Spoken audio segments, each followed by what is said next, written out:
Bagui. So, following that audience with Banzala, you emerged bearing this nightmare heart, the inert tome of nightmares, powerful, dangerous relics that weighed heavily on the soul. Dejar, worn thin by weeks of burden and expectation, passed them on to Etheria's care, seeking respite from responsibility. Angus offered quiet counsel and comfort, kindling your spirits, Dejar, with warmth, wisdom, and chocolate.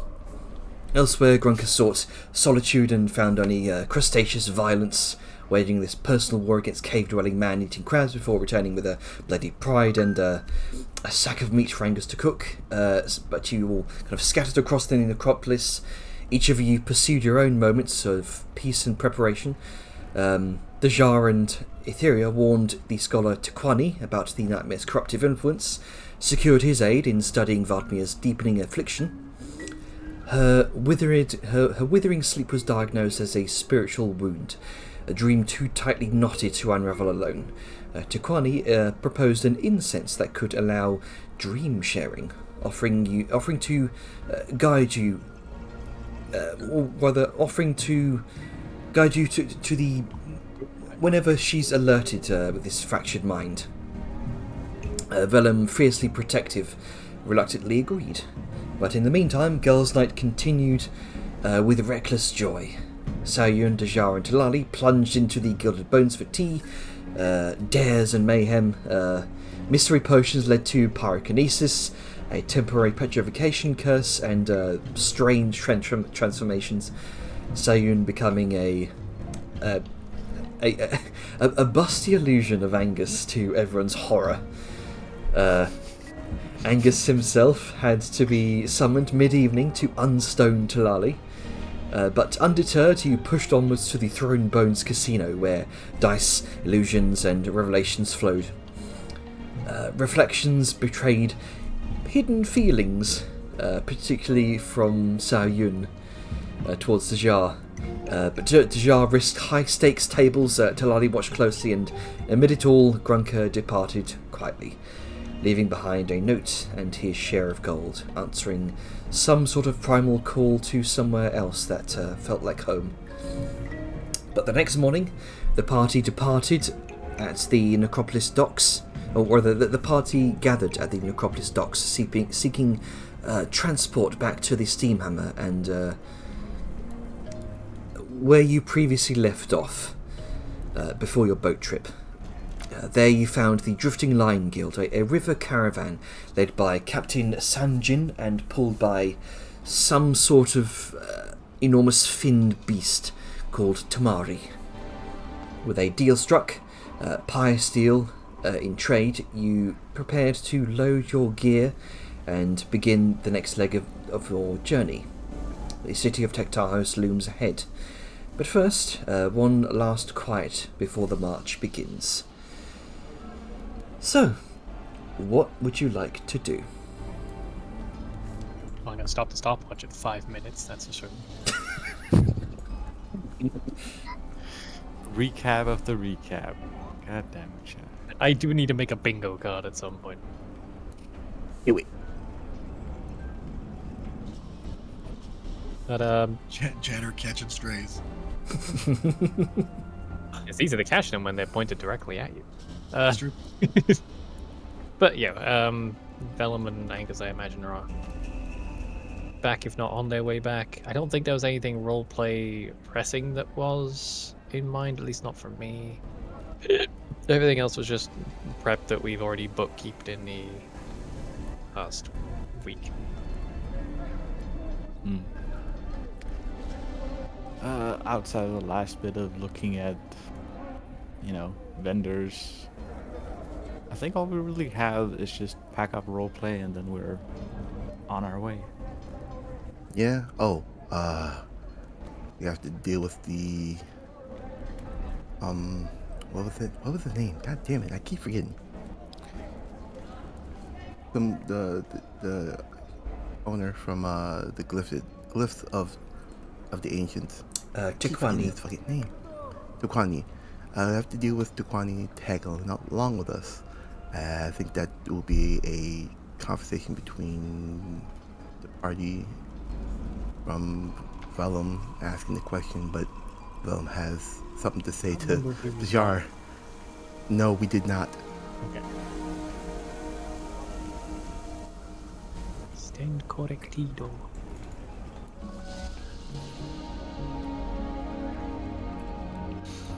All right. So you headed out?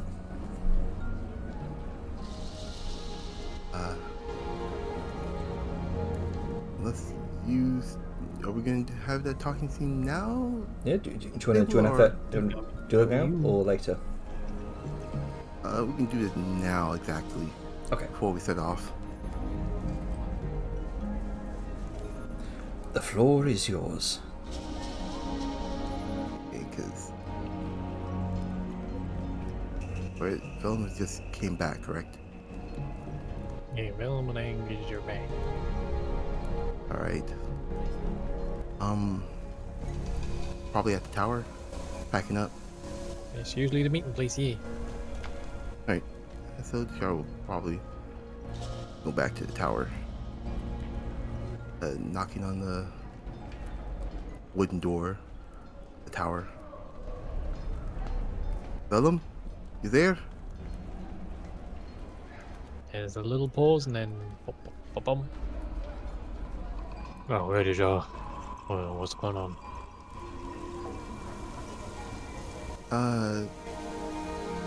Right.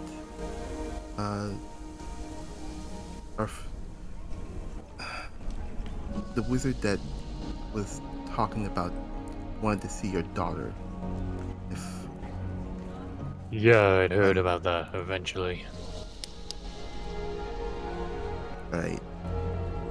Sorry I didn't warn you. However,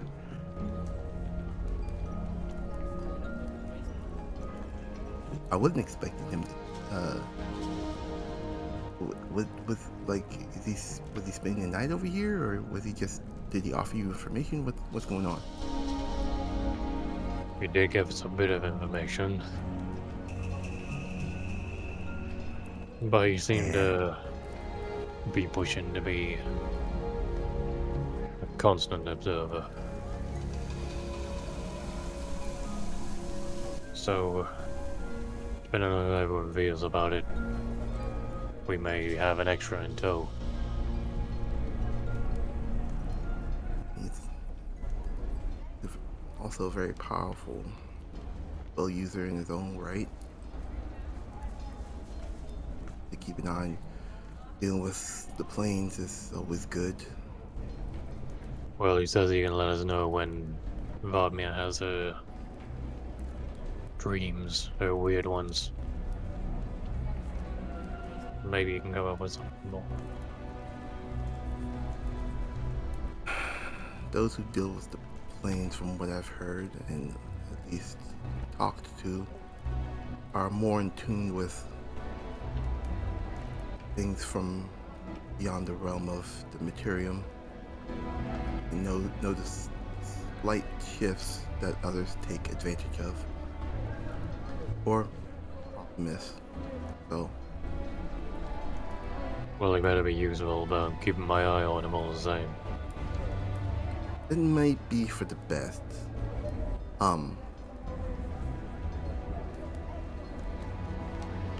Yeah, just don't be too hard on him, though. Okay? I'll try.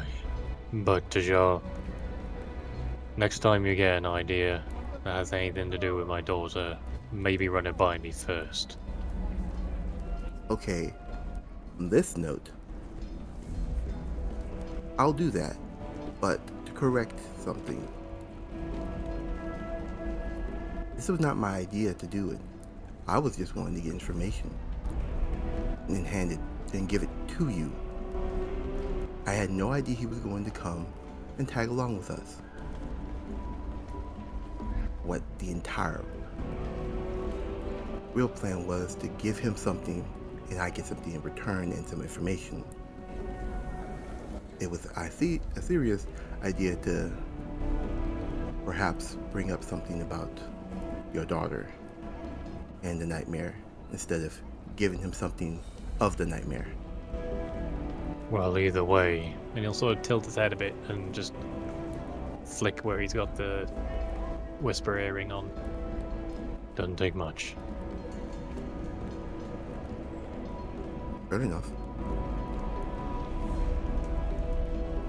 Anyway. Got too much to worry about to be pissy. So Angus and I managed to get us a ride back to the Steam Hammer, so that's one less thing to worry about. You got a couple hours. Make sure you got everything. Okay.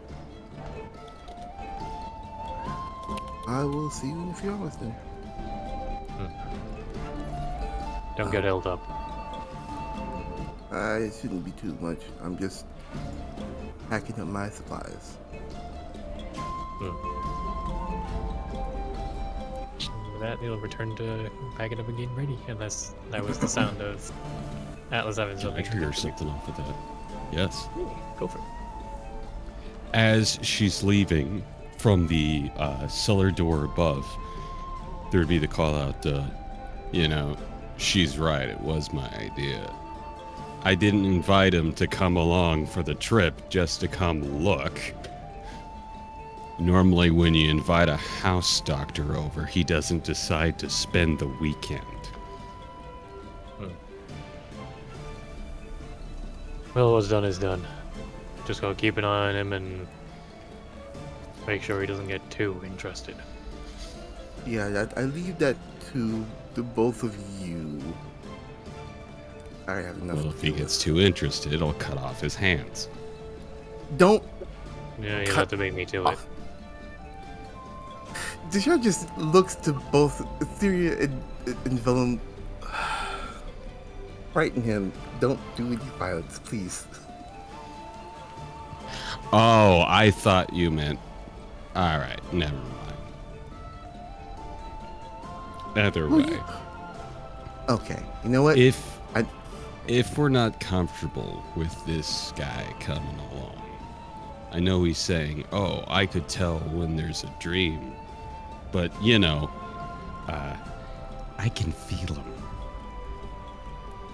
You won't really have to, depend on Grandpa over there to tell when she's dreaming. Especially considering I've gone into them now. True. I'm not gonna say I'm an elder that's done this many times before, but in my nature. So Well- we don't have to have them. Like I said earlier to Vellum, a high level caster who's dealt with the planes might know things more so than, well, even yours truly, pointing to Etheria, may notice or mayhaps miss. Gifts in planes that may go unnoticed. At least this is who I've talked to with, coin the term, certain planeswalkers.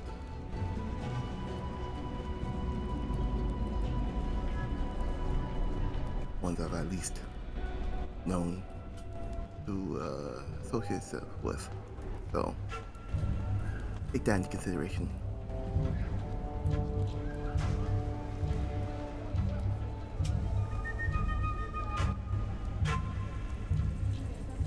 So with that in mind, out of character, how does the group feel about getting this old man tag along? Because if it's the notion of like that's the only thing he can contribute, but we got somebody who can also do that, almost feels moot. Like maybe he'll have possibly some information further down the line, but that's not a guarantee. So how do we all feel about that? Bringing an NPC along. Do we think it's worth it? We already have a pretty big fucking caravan along with 2 backup characters. Yeah, it was never my intent to have an NPC tag along when I invited this guy. Literally just the idea of maybe we can get a peek at more lore.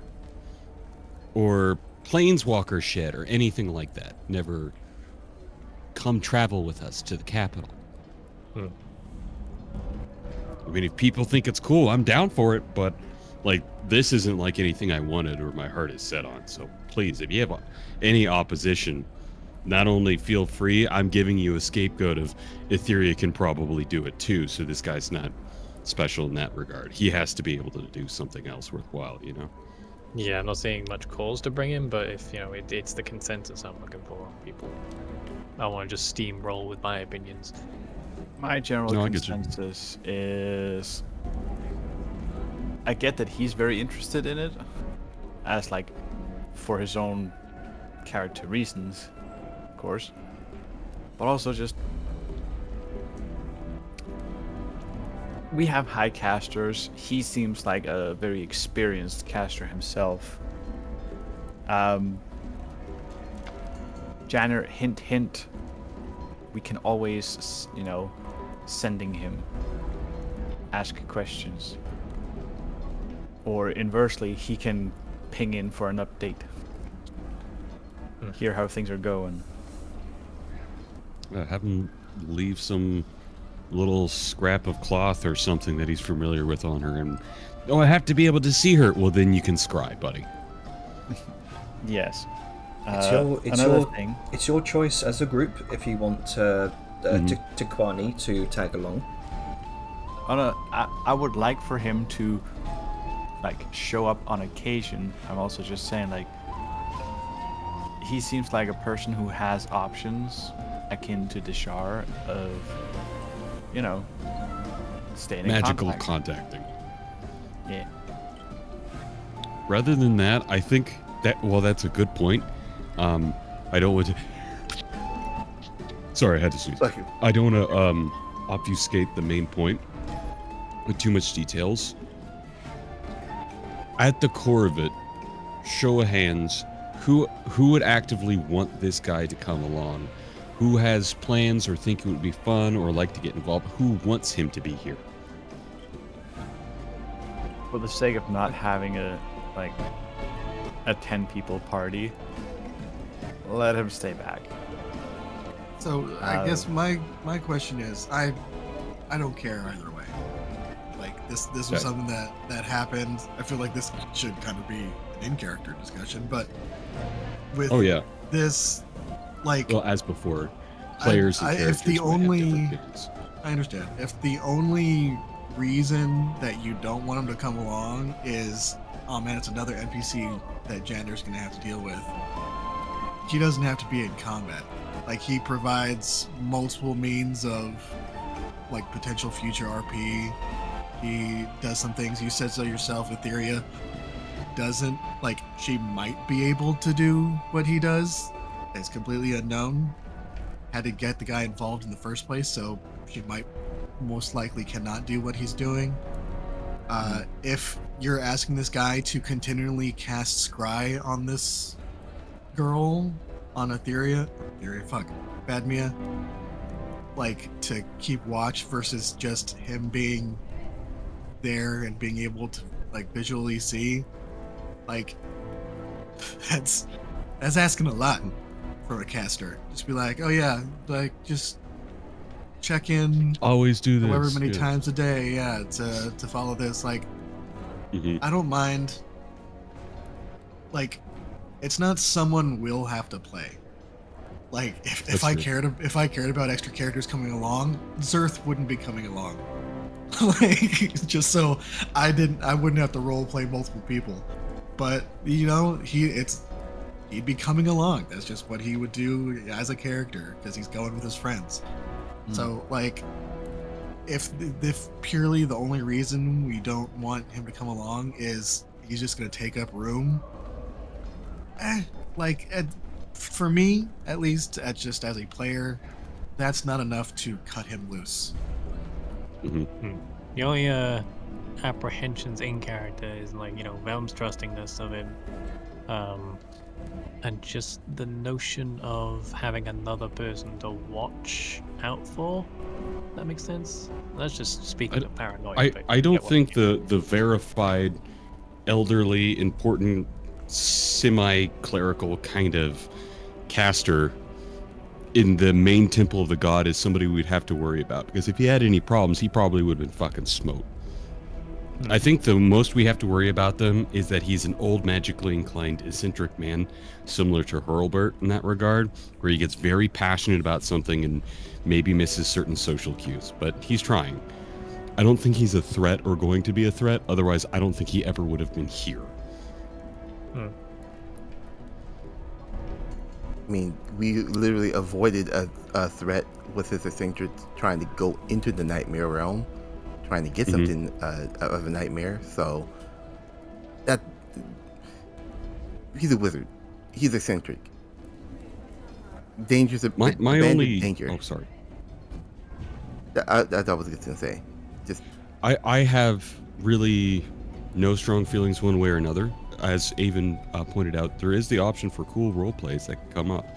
While Etheria can lean into the wisdom, clerical, spirit side of things, when it comes to like going into the dream walking and helping, she doesn't know as much about the planes and the arcane reasons things happen. So she wouldn't be able to solve that. This guy might be able to. So there's definitely benefits there. Only possible player concern is, like, I had planned to do things with Fatima and that kind of thing, and I like the idea of being that kind of like spirit guide kind of thing and helping her come to her own. If NPC doesn't step on a player goal, then I have no qualms with it. If it's more supplemental rather than replacing what I was hoping to do. Yeah, That from would be what my it only was concern. described- Yeah, from what it was described, he seems just more like a detector, as opposed to like replacing what. I feel like he's more a tool as opposed to a guide, like Etheria is. Yeah. Zeri Wow, is rude. You just more- met the guy and you're calling him a tool. Technically, I haven't met the guy. But Etheria is more based in nature and in the dream than anything else. He is a planeswalker and a high-level caster, so he would see the signs and just alert people to what's going the fuck on. I'm for him Yeah. to come along. So he Okay. doesn't seem like he's gonna step on anyone's hooves or toes or whatnot. He's just doing his thing, staying in his Yep. lane. All right. And an seems we're all important fine and on thing board with it. is anybody against him coming along? All right. Since we're all good as people, I think we can have this conversation in character if we want to, as Avon pointed out. Since we're greenlit. Yeah, I mean, like, Bellman and Theory already had the conversation, but to expand on that and bring everyone else in is a good idea.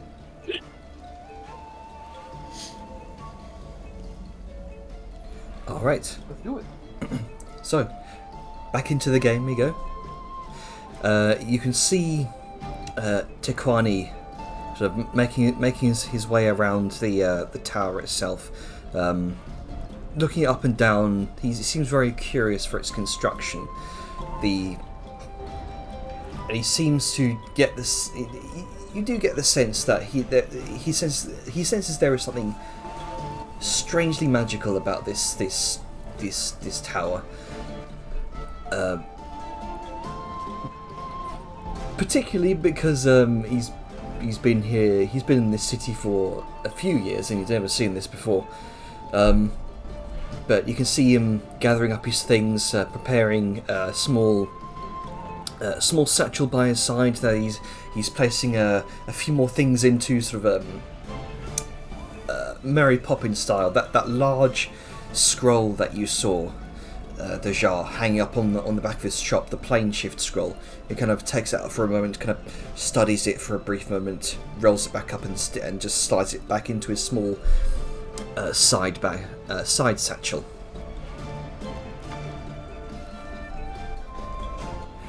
So, when are we due to set off?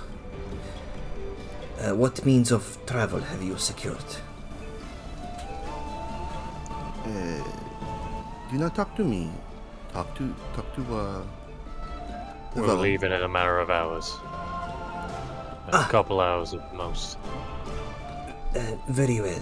What means of travel? I've forgotten their name, Jen. What was their name again? They'll be Gil. flying. Their name was the Drifting Line. Managed to wrangle a lift from Drifting Line folk. They're gonna take us back to our vehicle, and then we're gonna I think I've heard get of back them on the road. before. Very well, I shall see if I can prepare some means of water travel.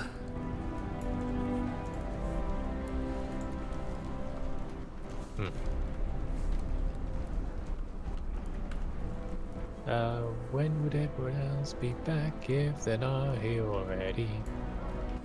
I don't know why I got sing-songy with that, but fuck it. I would imagine probably at this point you're all sort of gathering up your things in the middle of the temple district here near the tower, doing the last few basic preparations.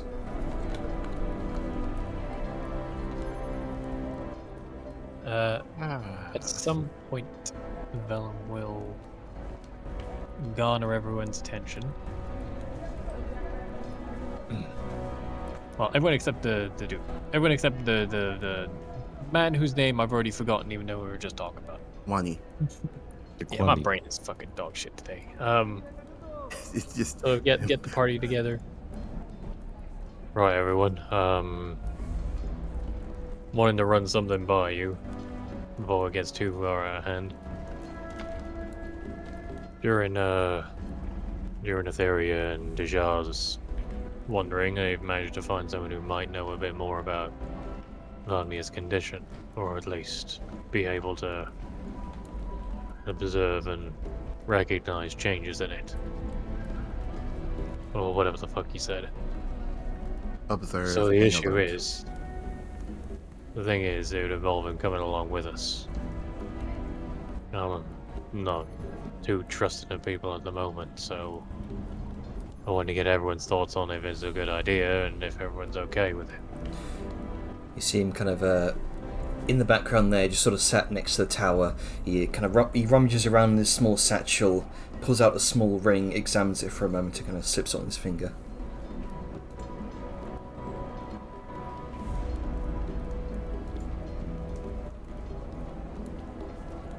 Don't all talk at once. Liska's just gonna kind of be sitting there, having been packed for some time. Never really unpacked. Just gonna kind of side eye him, like, so. And I guess this is over the earrings. I'll say we Just probably because- went off to the side somewhere to have a proper discussion, so Etheria Yeah. can be involved. Yeah. Oh, by the way, there. Just as an aside, there is some more earrings of. Oh yeah, Awesome, there we is can- there is an extra earring of Whisper. So we can Could get be- Etheria. I finally cannot get afford Etheria that. earring. That's the theory. No, it's from our 2d4. departed party member. Huh? Oh, I thought you were talking about the one in the Ivory Talisman. I mean, there is Why also buy that. one when there's just a spare one? Trust me, I have been thinking about making more. I didn't Anyway, We'll make the so- upgraded one soon enough. Anyway, So, and this is like, okay, so we're just babysitting this old man. What exactly Well- does he do? well, apparently he can take care of himself and stay out of trouble. He knows a lot of powerful magic to do that. But Ja, what was it you said he could do again? He can monitor and change the fluctuations within the planes, especially dealing with and around Vadmia when it comes to the nightmare. He can also alert if there's any changes about with her. He's basically a planeswalker type mage. It's really good to have. The point is, he knows a lot more than we do, and I'd rather not take any risks with Varbia. Okay. We do this fine. Just Is protecting he people anyway. competent, or does he need He is- bodyguarding? He is competent. A little eccentric, but he is competent. Oh, well, you know how I feel about eccentric folk as he's going through his bag of holding and you see he's got this like golden circlet he's like balancing on his head. But, you know, I suppose we could make do and accept him. I don't mind eccentric gets PTSD flashbacks to Hillman. As he's He's also not- putting on like this little circlet crown thing. No. He's not that eccentric, all right? He's just very passionate about his work dealing with the planes. That's fair. I will bear that in mind when it comes time for making portions. So, that said, we have a great fuck-off boat pulled by a great fuck-off beast that will take us back to the cart. Well, the cart back to the steam hammer. From there, I think we'll go ahead and head off and depart. We've got a little less than 2 hours left, so if you have any final shopping or anything you need to do, make sure you're sorted because I'm gonna say goodbye. Right. I'm gonna go say bye to Talali. Oh, yes. I should visit the clerics in the temple real quick and bid farewell. Say goodbye to the big man for me, would you? Tell him I'll be back later. Of course, I'll do that. I don't. Oh, think no. nothing- Instead, tell him I will see him at the celebration and to bring an appetite. Of course. There we go. Alright, I'm off to the Soulfire Forge to say my goodbyes. I'll be back in probably about 40 minutes. Oh, see you there. I will go off to the wherever Talali is in the moment. All right. Where is Talali? Somewhere there is a Talali. How early in the morning is this, or how late in the evening, or? We headed out in the morning because that's yeah. when they were coming in. This is around like early morning, I'd say. How early? I'd say like 7 o'clock. She's probably sleeping. Oh, okay. Sleeping in. So she'd probably be up in her rooms in the temple. Okay. Probably just like asking around and be like, "Oh right, the temple." Okay then.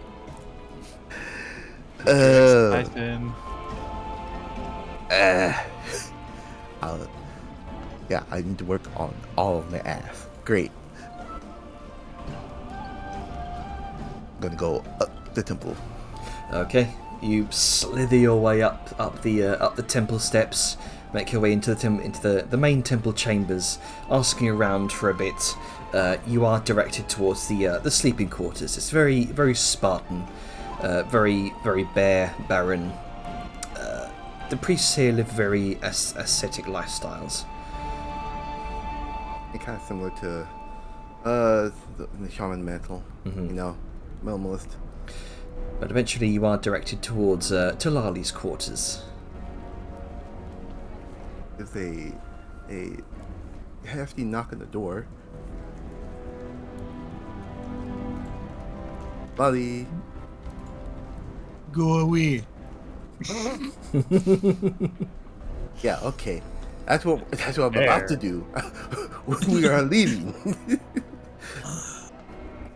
There's like a moment of silence, and you hear some shuffling, and then Talali just like the door creaks open, and then like Talali's like kind of bloodshot eye peeks out.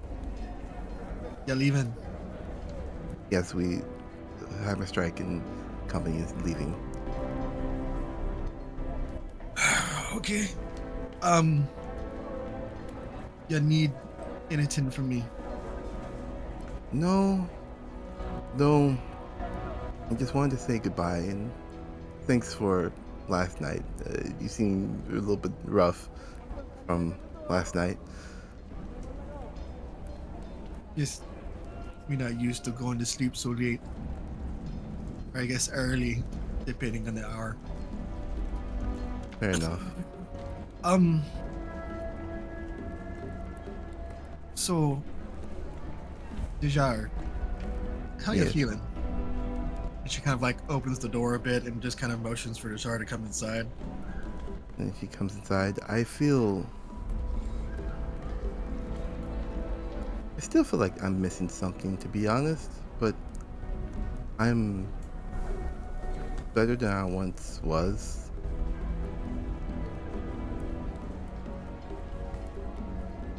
How y'all feeling about, yeah,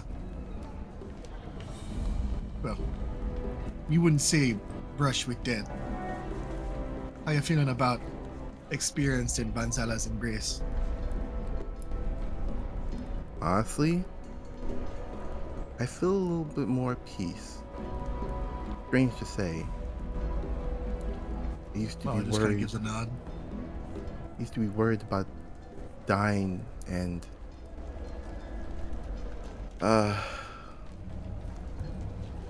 being amongst the Star Seekers. I can't go back to my clan, but I feel at peace.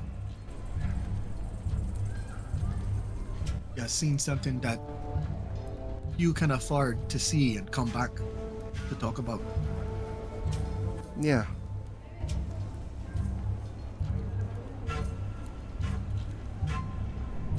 I have no fear of I'm sorry, continue.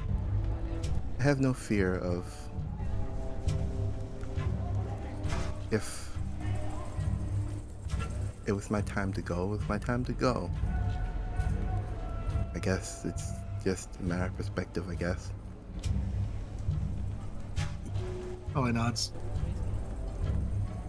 There's there's something to be said about adventurers. Given the opportunities to even make that decision to come back. It's a very rare situation in those whose life be ended get a chance to breathe again, to take in the air, to look around with eyes newly reborn.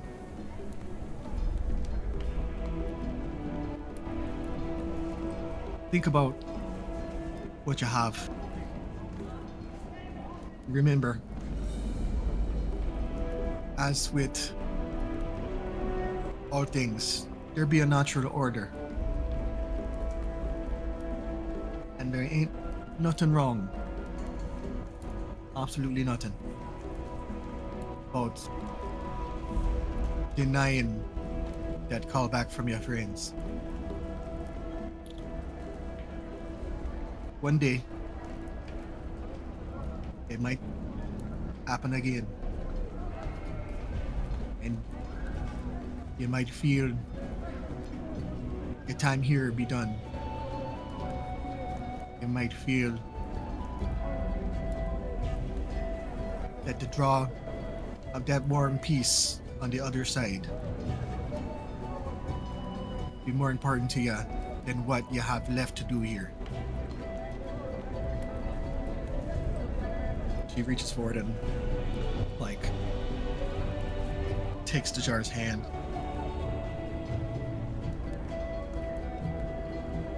Gracefully?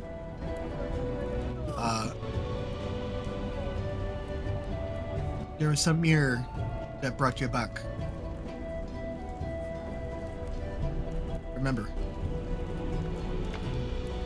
Don't forget it.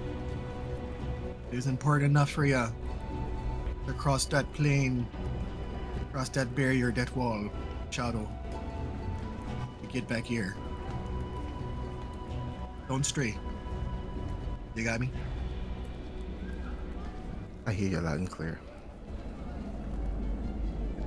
like gives like a small smile, and then hugs Dajar. And she hugs back. All right, no. Y'all be safe. And You too. let me sleep. Yeah, if anyone else offer you those awful potions, just send them to the door. Yeah, me learn my lesson. Got an ear for later. But y'all be safe, and we might see you later. Count on it. Oh, Angus says, make sure the big man brings an appetite.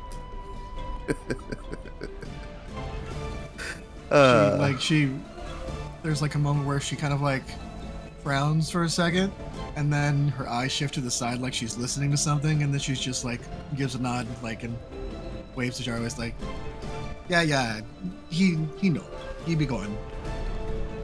No, All right then. as much as I love your scaly behind, go.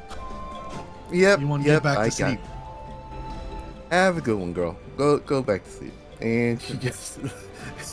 Say goodbye to Please. everybody for me. I will do. And Yeah, stretching peace, those Dajar. E's. Have safe travels yourself in the realm of sleep. And she shuts the door. All right. Bitch about to go back home, cast stream, and fuck with her. Not even in me dreams can I have peace. I'm only gonna say this, like, you cast the dream spell on her. I'm gonna bet a 50-50 that Bansala's just gonna fuck with you. I mean, Look. one of his Go straight domains, Columbo, and one more thing. one of Banzala's domains is dreams and sleep. So Yeah, I His already other know domains about. are fucking with you. Yeah, I am not messing with anything to do with the living gods, especially the avatars. No, unless it's important. Nah. all right. Angus, you were going off to the Soulfire Forge. Would you like to bring that to the forefront, or would you rather have that done in the background? It would be a role-play scene with Akalot if it's okay. I would Yeah. keep it brief since it's just me. Sure. All right, you make your way to the Soulfire Forge in the Artisans' Quarter. Heading inside, those distinct blue soulfire flames flood the entire chamber. You can see Akalat there, back turned towards you, large hammer bringing up to smashing down upon this large solid obsidian anvil before him, with a tink tink with each strike of the hammer. You can see these bright blue embers wafting away from where he's striking. Looks like he's working on something, and he hasn't quite noticed you yet. He'll wait till he hears the rhythmic tink tink of him about to reset his rhythm on the anvil and just pardons. He turns around. Ah, Angus, you'll be back. Akalot, it's good to see you. For now, my group will be heading off. It's right time we make our way back on our adventure. And after spending so much time here, it didn't sit right to leave without saying goodbye. Or farewell for now. Ah, that be so. Well, it'd be a pleasure forging right alongside you. I agree completely. You're one of the best craftsmen I've seen. He gives a slight shrug of his shoulders. Well, maybe not in compared to... Hang on, what's his name? There we go. So I was just searching through my notes. No problem. Maybe not in compared to all Istar in the capital. You're the best to go see him. Istar. Istar. Istar Mattel. I was hoping to learn more of the ways of your people and how they craft. Carry that legacy on, cultural exchange. Might I mention working with you to this Ishtar in an attempt to perhaps garner an audience? You might. I don't want to drop your name without permission, you see. Me worked alongside him some years ago. As his forehand. Ishtar. Very good. Will do. As he looks around this Soulfire Forge, might you be at all familiar with the presence left by a soul on an item crafted? You'll be talking about soul binding. Something similar. Less of a bind and more of a home, a vessel. Not forced or coerced, but simply a residence. You see, me do have some experience with soul binding. I learned it from old Istar. Kind of looks around his shop for a moment, and like he's searching for something. And he'll chat while he's searching. Over here. I struck a deal with a big man, and I'm, come the eve of souls, will be taking one that he owned. It was one of my people that had to find refuge in the ferryman, you see. But he's done some wrongs that he needs to right, and, well, he needs a bit of a shepherd, don't you know?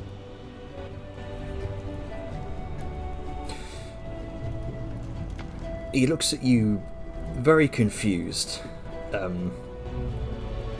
And you gather that he's never quite dealt with anything to that degree before. But as he turns towards the wall, you can see this massive sort of black obsidian looking Macrowhittle, this sort of large club with the obsidian shards sticking out of either side. And he kind of takes it from the shelf. See, these be soul-bound weapons, inhabited by a willing soul that come to aid you in battle whenever you need. At least for a time. Oh. That's exactly what I'm looking to figure out how to do. Then you best be wanting to speak to Orlista about that. If you're doing me a favour or two, methinks, probably show you how to do it. Imagine winning the Ring of Claws might get me in a good favour. Maybe. We can't speak on his behalf. Not a problem. Well, I thank you for the knowledge. I best head off, but before I do, he'll reach to his pocket and he will pull out a silvered coin. One that seems to be more freshly minted. One that holds his own clan on it. An oath You've silver done a coin. great service. Exactly. You've done me a great service by lending me your forge here. I've made the best work I have ever in my life. At least on my own. And I wouldn't have been able to do it without you. You'll always have a friend in the Silverhearth family. Well, it'd be a privilege to work alongside the Dwarven Hand. Never seen it done before, but to see it firsthand is quite impressive. Well, methinks me stay learned in good health and I'll come back and you can see it again. Or don't stay in good health and rise up from the crypt on Sundays and I'll see you again anyway. Aye. And he gives you a firm slap on the back. I best be off before I get too late. I'll be seeing Take you care, soon, friend. Din. And with that, he gives you a firm clasp of the arm. And imagine, And with that, a you- single shake, and he heads off. and you And as he exchange makes him his... the. Oh, go ahead. Oh, yep. Yeah, as I exchange him the coin at the same time. He gives it a very curious look. He's never seen one of these before, very clearly. You So, recognize it would have the same symbol of his clan, at least. Or the shield and much on his armor. So as you're wandering off, you hear him kind of muttering to himself, saying, just sort of asking himself, "What in Banzala's name do I do with this thing?" I love that. That he has no idea what it is. Clearly, he knows it's a very symbolic thing to you, but he doesn't know what the hell to do with it. He'll probably bump into a dwarf and figure it out. All right, make your way away from the Soulfire Forge and return to the party. To do those final, last-minute preparations before you head off. Grand. Unless anyone has anything else they want to do, we can continue on. Thank you for letting me have that scene. Tried to keep it brief. Let us be on the road. Alright, so finalising your preparations, you make your way out of the necropolis for probably one of the last times. You spiral up the large ramp towards the surface until you find the bustling thoroughfare of the dockyards.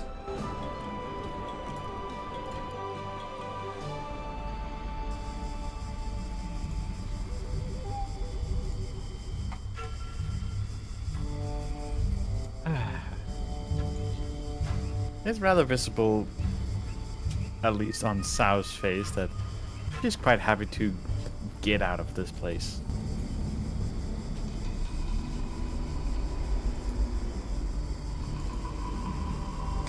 Yeah, the cold air of the necropolis leaves you behind to the slightly more humid air of the Tanzan swamplands.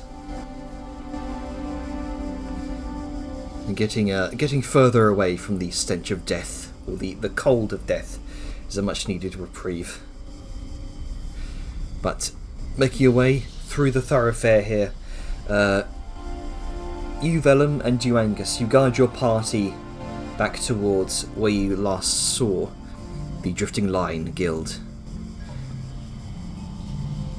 And you can, the rest of you can see that that same man, kind of leaning against the rail, carved with his face is carved with lines as deep as riverbeds, eyes this sort of dull gold, half-lidded, but very sharp beneath. Hood kind of shadows his head as he's giving a few orders this way and that.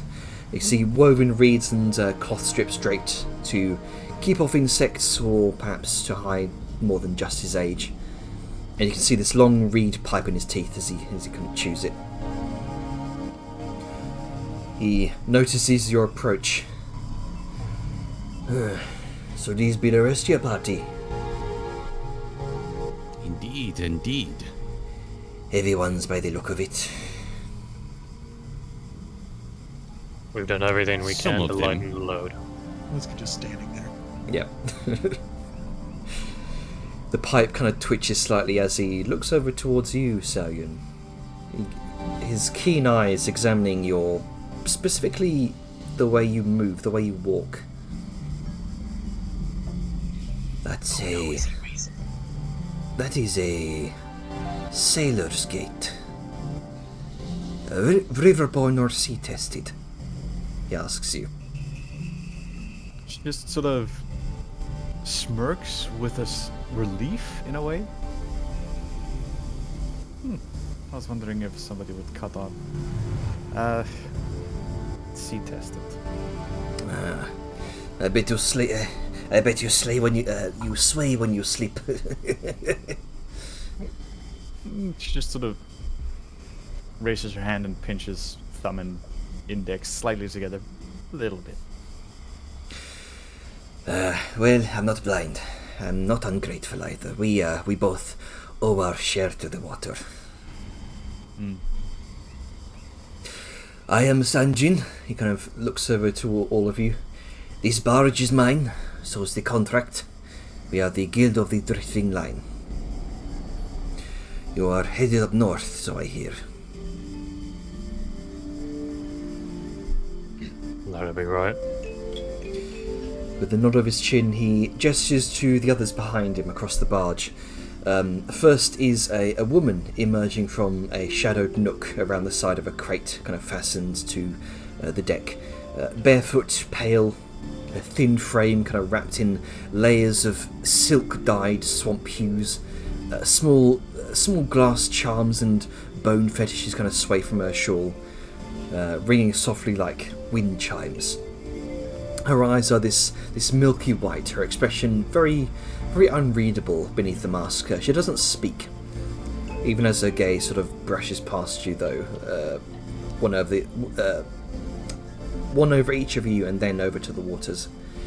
That is Tanji. She doesn't... don't talk to her.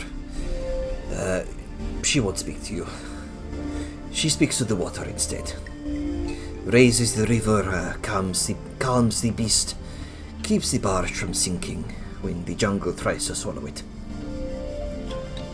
And almost as if on cue, Tanji raises one hand and the ropes kind of lashed around the hull kind of seems to tighten visibly, tugged by unseen forces. And she drifts back into the shadows of the cargo, stacked like a spectre. Already forgotten by most. And then there's some other movement near the front. A Shah is hand-feeding the enormous creature great handfuls of fish.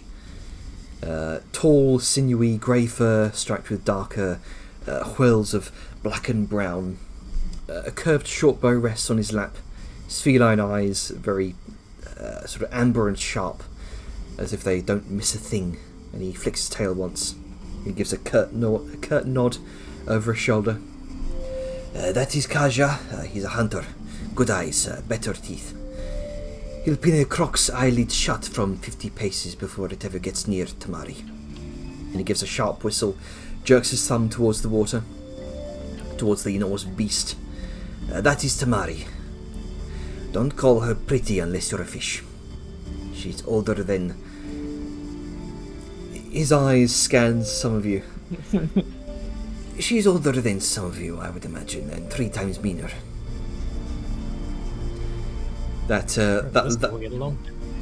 This large sail-backed beast stirs as if on cue, sort of snorting and rolling its long snout through the water.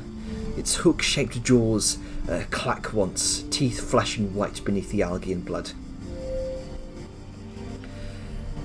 Can I see what type of animal this is? Sure, make a nature check.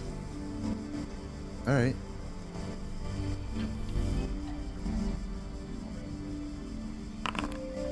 $22. You've studied your fare of books about the various primordial creatures of Tanzia. This is called a Spinosaurus, typically native to the various swamplands of Tanzia. Most commonly called a sailtooth. Alright. Makes sense. And now, you want the passage. I can see that. And we have agreed on it, but that beast and the cart's a load worthy of a shrine convoy would take up damn near all our margin. But the water's slow today, and I owe a few ghosts a favor. He eyes you, Angus, and that pouch where you stored the large ingot of pyre steel. Well, Vellum meant fire steel, but Vellum's sorry. already reaching for it. Gotcha. Well, deal is a deal, and part has been made, so... He sort of, once again, with the same sort of faux tentativeness that they exhibited before, he takes it out and hands it over. He grasps it out of your hand. Initially, there's this flinch of a hand as he notices it's very warm to the touch. Ah, shit is hot. And then he very, very, very tepidly clasps it in his hand and then passes it to the other one, sticks it in the satchel. Oh, it's hot to the touch. Did you heat it up? No, that's just Mel doing what it does. Interesting. Well, anyway, if you can keep some of your crew off the planks, I don't know, float, fly, vanish, whatever it is you adventuring types do, Tamari won't have to drag a sunken fortress through her nesting grounds.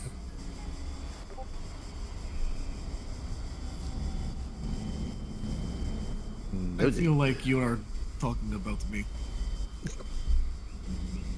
Was it obvious? Well, given the fact that you were looking directly at me when you said it, yes. Alright, you look heavy as shit. And it's going to be a problem. Do we have some time, like give or take an hour or so? I feel like we got here a little early. Well, I can probably delay for an hour. Might give us some time to firmly secure the cargo. Well, And he looks over his shoulder towards the cart and to Bastion. Liska weighs more than Bastion. Liska's going to just like, okay, well, give me about an hour. Then she's gonna go find a place to sit and then pull out her boots of flying. Alright.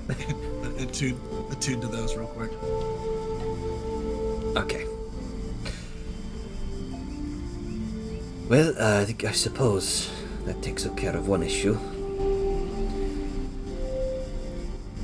For clarity, did Angus mention about the boats to? Yep, that he To Sanjin. that he could, yeah, with like an hour's time, make boats. He said that last time. Yep. He said, "Okay, still come have here our in 2 previous hours." Are our previous boats still knocking about? They should be, Yeah. unless they got stolen. Yeah, save you some work. You can go ahead and make a perception or an investigation check to try and find them. Oh no, our boats have been robbed. Also, Yeah, I'll I'm fucking- having I'll a have a problem look. when I go to click my Angus token to be able to pull up my sheet and do it. It says Oh. that character no longer exists. Oh, right, gotcha. Yes, it's dead. Oh yeah, it's weird with this particular- spectre of me former self. Ooh. He just Disappears. The other dog. I'd like to think if he goes like that one flashbanged child that just Oh, the ash baby. just fades into dust. Yeah. It's terrible, but funny.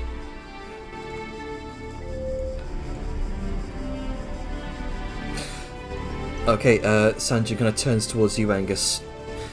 You mentioned about the boats. Hey, some rather well-made copper boats.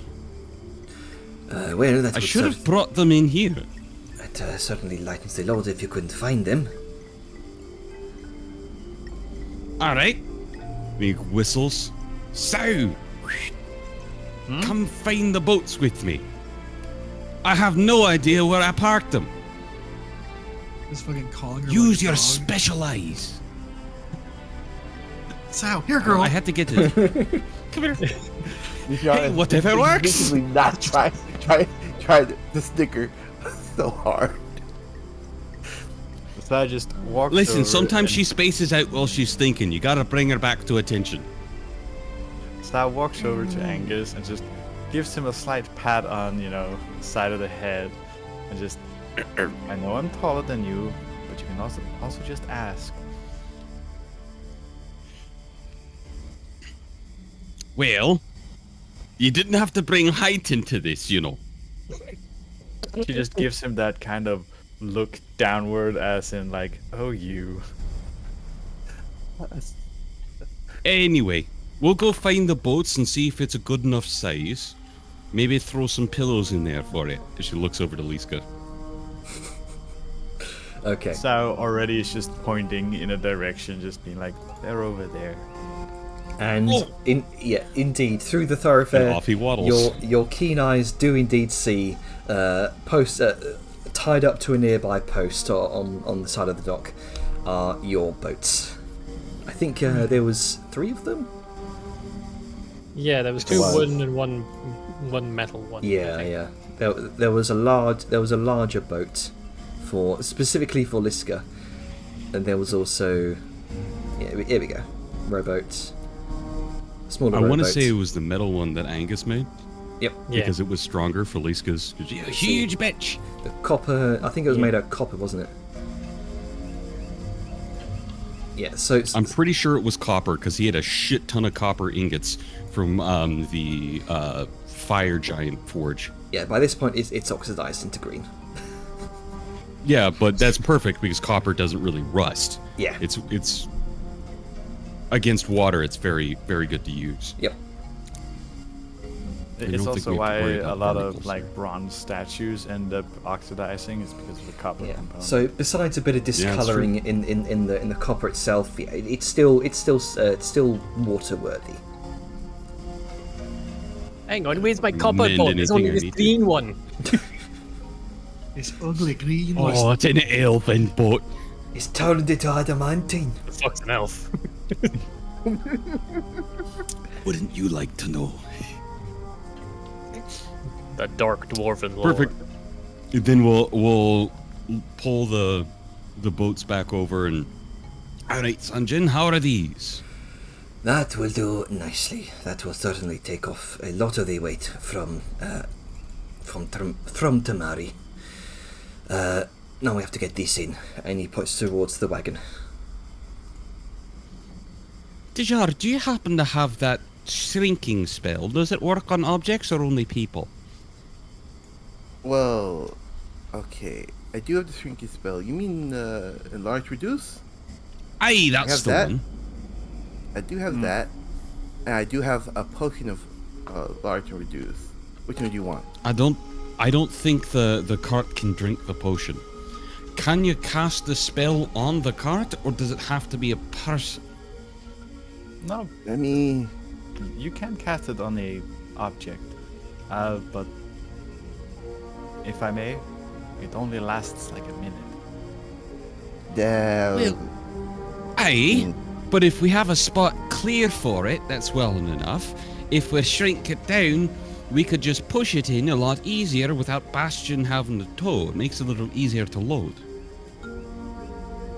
How long is this gonna take? Dishar asks. Like, it's gonna take more than a minute. I'm gonna have Not to really. concentrate up. Okay, Sal then just I can. looks to the wagon, then does the 2 hands scaling down, then looks to Liska. I'm pretty I sure think she Lisa could just float pick it up. And Yep. with her Fair enough. boots, well, she could float it in place. Lisa's probably strong enough to lift it as it is. It's just big and awkward. Mm-hmm. Let me just shrink it God, down you're and built like a brick house. As he looks up to Liska know, from right? by her shin height. Even while she's sitting down, he looks up to her. Oh yeah. If she's sitting down, he goes from shin high to like upper thigh. She's huge. So, Big bitch. so what is the plan here? Are you doing some magic stuff? To help lighten the load? Yes.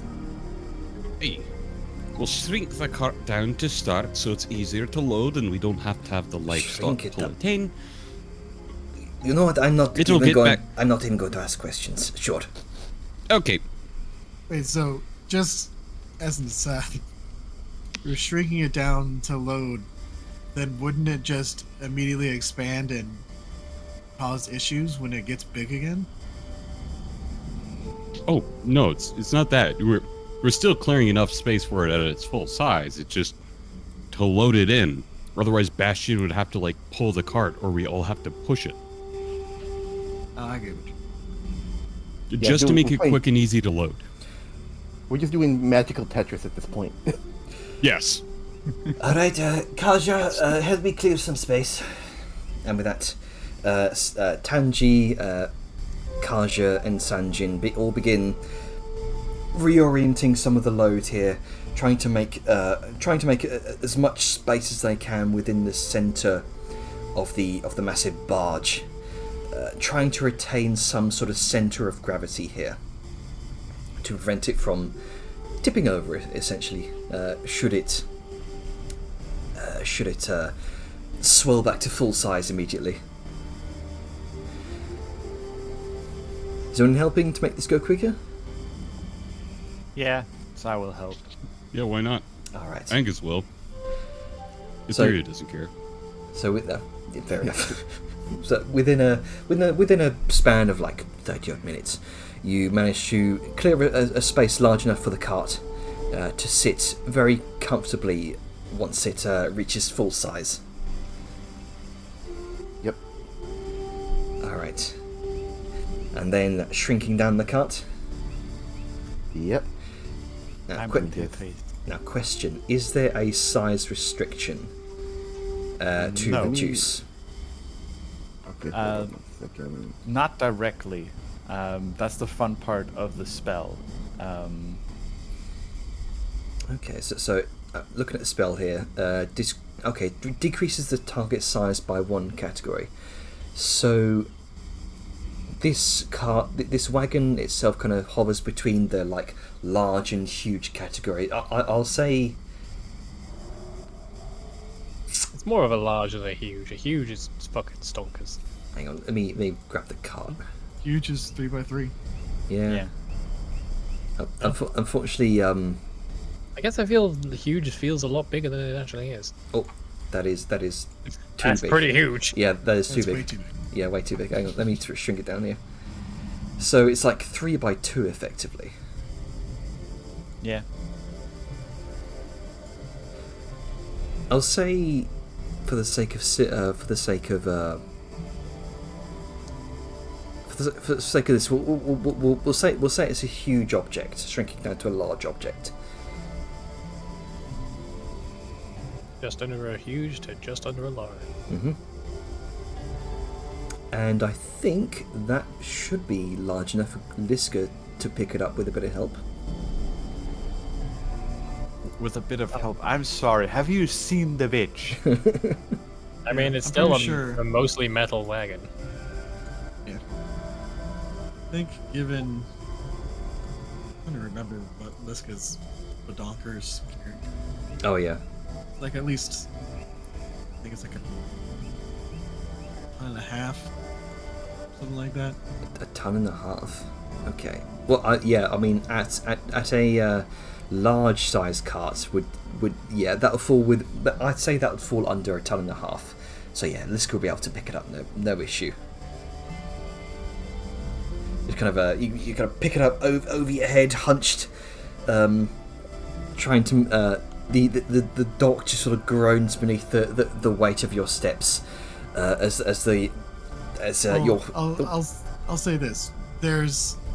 She's not doing anything while she's attuning to the shoes. Oh, gotcha. So this will be, at the end of an hour. Getting it like positioned and everything ready, and then Liska comes up, and then that's when you do reduce. At that point in time, Liska's actually just going to Superman it. She's going to just like grab it, and then since when you fly you can carry your carrying capacity, Oh, she's yeah, just going to yeah. lift it up and then set it down. Invisible crane. Easy enough to do. Creative thinking. Very nice. She has her moments. I love the fact that stuff like Boots of Flying don't have a weight limit on them. I mean, they do have a weight limit. There's just Your weight. carrying capacity. Yeah, like Liska couldn't carry more than she would normally be able to while she's flying. As you slowly kind of lower it down onto the boat, there's that sort of practice coordination. As Tanji raises a hand, the water stiffens underneath the barge as the cart begins to swell back up.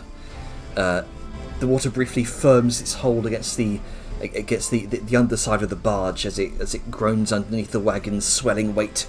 Kaja gives out a whistle.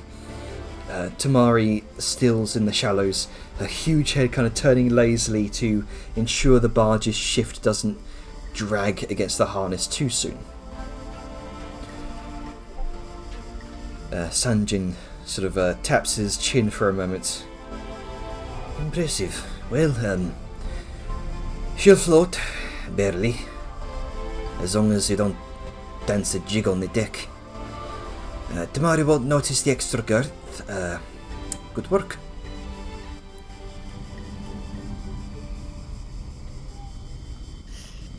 It should be pretty alright now.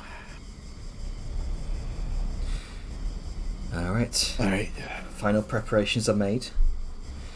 Tanji, silent as ever, kind of circles the base of the barge, trailing a reed staff along the waterline. Wherever it passes, the murk seems to part, briefly calm. She kneels at the bow, whispering something soundless to the river itself. Her feathered charms twitching in the breeze. When she stands again, the mist clings less greedily to the hull.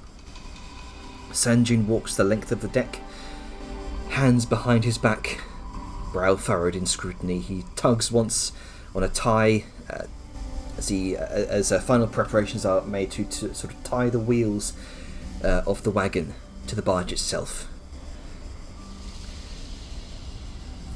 Yeah, put some blocks under those wheels. Mm-hmm. He kind of mutters to himself, "Cutlass to starboard if the shift's wrong. If Bastion needs to move, keep him centered. No stomping, no tantrums, or we're swimming." He addresses the rest of you. Don't worry, I'll keep him under control.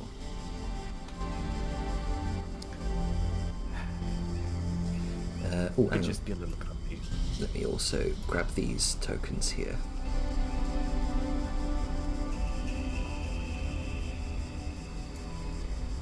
Here's Kaja. And there's Tanji. Am I the only one seeing two Liskas? No, I'm seeing Yeah, don't it worry too. about it. Spider-Man.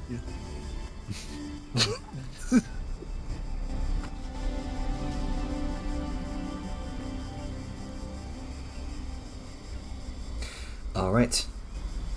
So, with a sharp whistle from Kaja, Tamari begins to pull.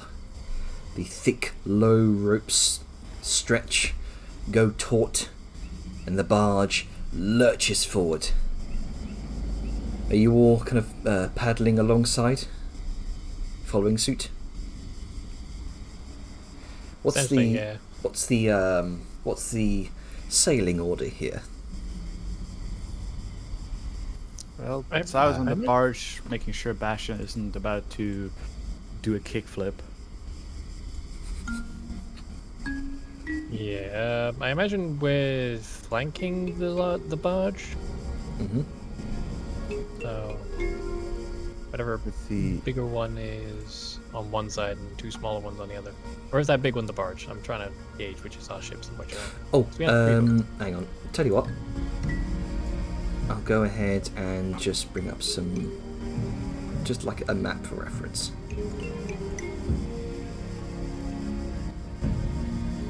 Was Where it combat mat?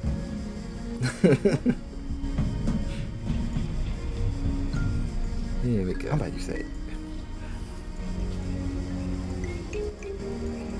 Right, the combat map, the map of combat. Yes, the map specifically made for combat. Right. Combat map? Oh no, I've lost it. Here we go. Oh, good. So no combat.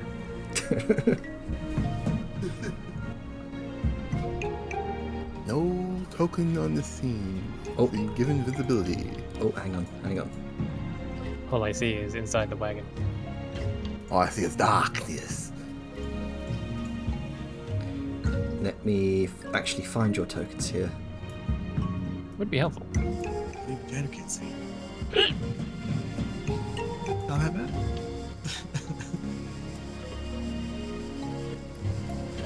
Map of combat. So there's a Don't worry. rowboat.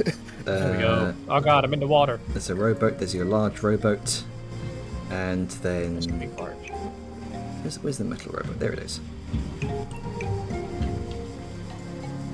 Okay, so is Liska on barge? This could just fly. She be floating. Oh, Liska's just flying, right? Yeah, she got her boots. Her booties. Shit. I guess we take the big one? I don't fucking know. So a big one on one side, two little ones on the other is what I'm thinking. Makes the most sense. Okay, so Vellum is gonna be big one over likely. here. Vellum will probably be in the big one with Vladimir. For maximum safety. Okay, you're bringing Vladimir on the boat. Yeah, I mean, no, I'm gonna leave her in Banzal. Yes, I'm gonna. Nah, I thought Yes, you'd be asleep inside the wagon. Well, that's a good point, actually. If it's allowed. His wagon still. His wagon was shrunk for purposes of moving it, wasn't it? Yeah. Yeah. Only temporarily. Yeah, fuck it. Vladimir in wagon. All right. Vladimir in wagon, in barge, In bed. in bed. In bed, in barge, in wagon, in barge, in bed. And Angus, I'm That is a assuming, tongue twister. is doing the boat, his metal boat. Just to reduce weight, Vellum is not going to be with Vladimir because, there's enough weight in there as it is. And if shit happens, then he will be in a position on boat to intercept before it even gets to barge. So, yes. In fact, I don't think you'd. Oh, where's Saoyun? She is On the barge Bardashian, with as Bastion. mentioned. Okay, so you're just pulling the other boat behind you, the empty one. I wouldn't Twani be in one of them anyway? Don't we Ooh. have a couple of other boys with us? Yes. Yeah, Zerth. it's like Zerth. Zerth. Yes. Zerth, Etheria. Sorry, a lot of characters here. Let me. Yeah, there's more people this time. So I'll put this Etheria and Zerth in the same boat here. Wow, segregating the demons. I see how it is. And considering this boat is large enough, probably for three people, we'll have Sanjin in this boat as well. Sorry, not Sanjin. Tequani. Twani, yes. I was like, Yeah. why is Old Sanjin man. on his barge? The fuck? Yeah, he can steer. I'm sure I know how to work a boat. I'd say with zero confidence. Okay, so we've got Etheria, Zerth, Angus, Tequani, Vellum, Dejar, Sanjin, Tanji, Kaja, Saoyun, and Liska, and Vladimir. I'm sensing a theme in the naming scheme of this country. Yeah, no, you. I was wondering when you would catch it. Oh my goodness, so many phonics with these names. Don't worry, we're going to the main capital city where I'm sure there'll be more of them. Don't remind me. Still have to meet my Okay. boss. So, the barge lurches forward, the water sloshing loudly against the hull as it gives way to the movement. The docks fall away behind you, the lanterns fade, swallowed by mist and distance. The faint scent of brine and crushed lily hangs in the air above you as you slip between the weeping mangroves. The swamp parting in slow, sinuous waves. Above, long-legged birds croak their greeting. The sky is pale and silent. And just like that, you're gliding once more into the heart of the Tanzin swamplands. Unless you have anything you'd like to say to each other on this trip, we can continue the narrative. This is a moment Yeah, for pretty sure. any roleplay that you want to do here. I got nothing. Nah, I'm out. Yeah, we're limited by what company we're keeping on these votes as well. So I Gotcha. got nothing at the moment. All I can imagine is just fucking. So, you're a bard. And you're fiddle? Yeah, pretty much. That's that conversation. That's it. Yeah. That's just it. That's it. Just for the whole trip. Etheria finally tests the earring. I was like, why did you put me on a boat with someone I don't even know? Well, that's how you make friends. Sort of just casually playing instruments. I could have sworn he Oh, had. fuck it. She'll break out her little ocarina. She's not exceptionally good by your standards, but she'll break out and she'll play along. It's something. She hasn't had anyone to play music with. Yeah, Zerth just tied a fucking rope to the back of the barge, so it's getting dragged along. He's not fucking rowing. Oh god, yeah, no. fair. I imagine we probably were tethered to it just so we don't get separated. I'm pretty sure we're tethered, just so we're all together. Yeah. Yeah. Like we were originally were. Flotilla. God damn it. But yeah, Zerth just playing. He's doing his thing.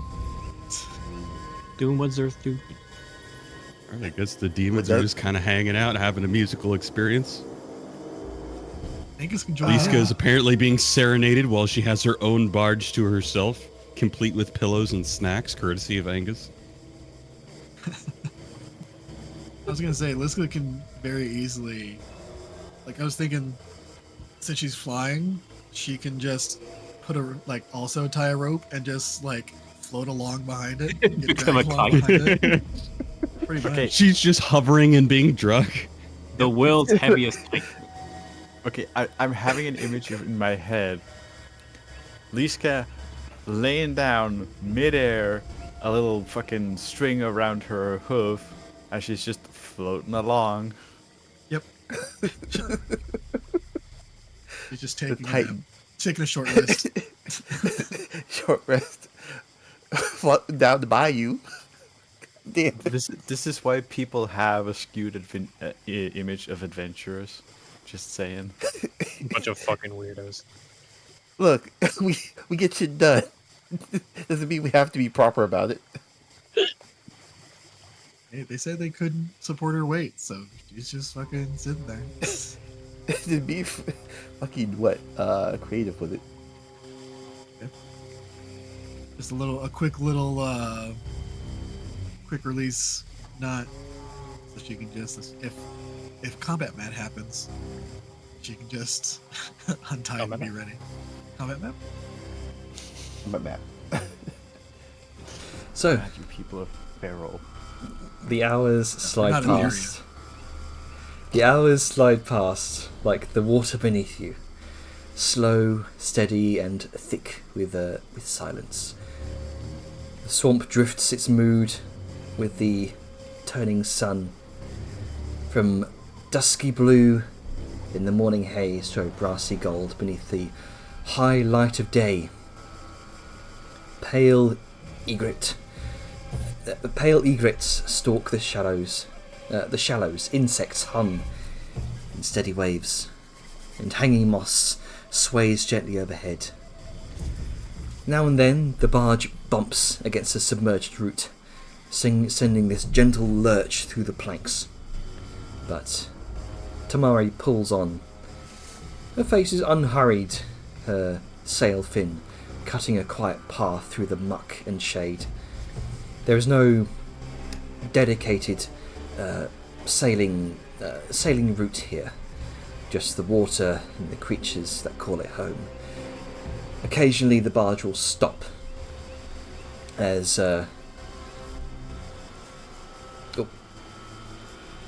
Kaja kind of puts his puts 2 claws to his mouth and whistles, a signal to Talali, as Talali kind of briefly submerges her head, and there's this lurch in the barge as she tears up a root that's in her way, spitting it out to the side.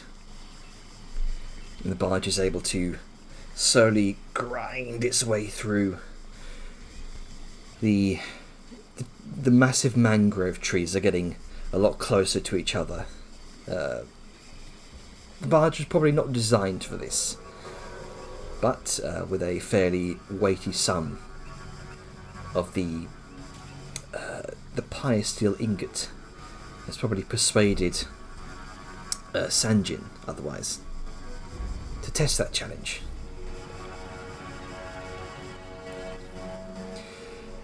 Later, as the sun hangs low in the sky and casts long shadows through the mangrove canopy, Tamari's gait seems to slow. Her nostrils flare once, twice, and her great head tilts towards the trees. And there, perched boldly on the gnarled root of a massive mangrove, sits a toad, enormous, at least 4 feet across.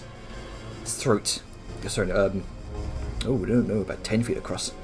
Its massive throat ballooning out like with every slow croak. Its eyes gleam like polished amber as it meets Tamari's gaze. The water churns slightly beneath the barge, and Tamari exhales a long breath. And then she begins to veer. Predatory instincts seem to take over. If she lurches forward, it could risk the entire barge.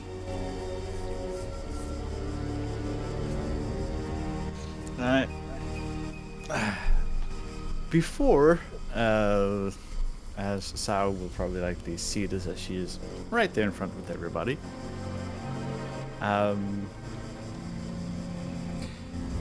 She is going to grab something from her belt. You guys know it. Spell storing item. Grenada. Not quite. It's the spell storing item. And Let's warp it away.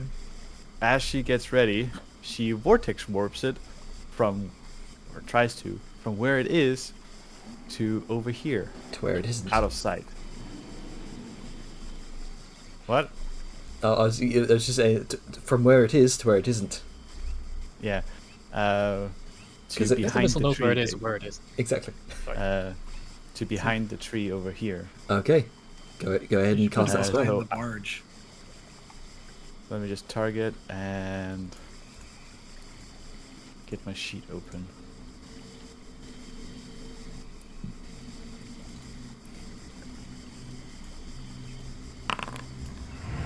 Oh, Come on. Get flung. get flung, idiot. What the rest of the crew of the boat sees, because most people have seen this before, is a sort of jade-like mist appearing at the bottom of the toad, and then the toad just With Down. with a confused croak, it vanishes from the air, reappears behind the tree. And Tamari also gives a confused look around as her predatory instinct is suddenly broken. You can see Kaja had his bow half raised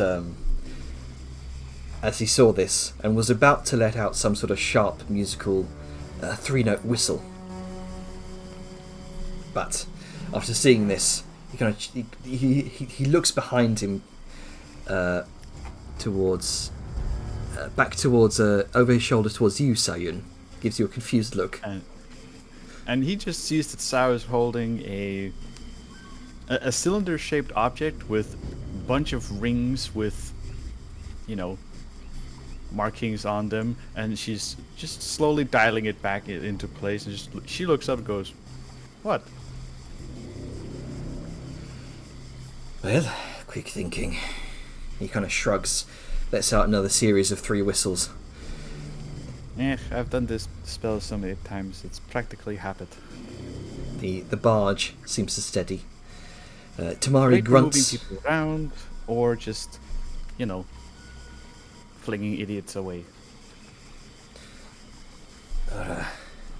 Depriving Frog is her of fine, her by the way. lunch.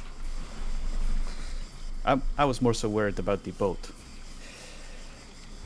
Yes. Well, let's get the move on. The toad, seemingly unbothered, simply croaks again, deep echoing, kind of almost smug, if you could call it that, and kind of leaps away. You get to live another day, for now. And then it jumps straight into a gator's mouth. Oh, there's bigger things than gators around here. Even bigger gators. Even bigger gators. Like a tataboa. You begin to Tamari begins to list her way towards the northern end of the current clearing. Her meal already forgotten about. These beasts not very intelligent creatures.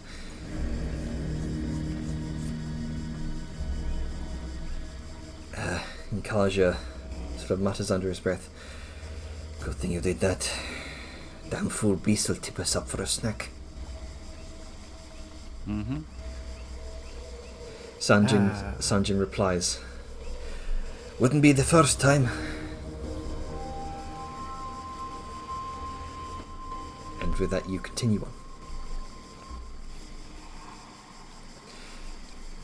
The croaking of frogs and chattering of swamp thrushes continues through this next day. The swamp is clear for now.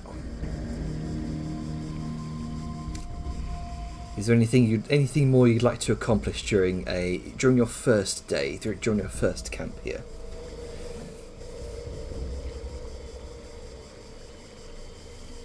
Imagine some role playing on the cards. If you'd like. Yeah, we can settle down to do a bit of roleplay if you like. Yeah. We should reach the Steam Hammer soon-ish. Like a couple days, I think, wasn't it? Yeah, so couple days travel from the Steamhammer to the necropolis.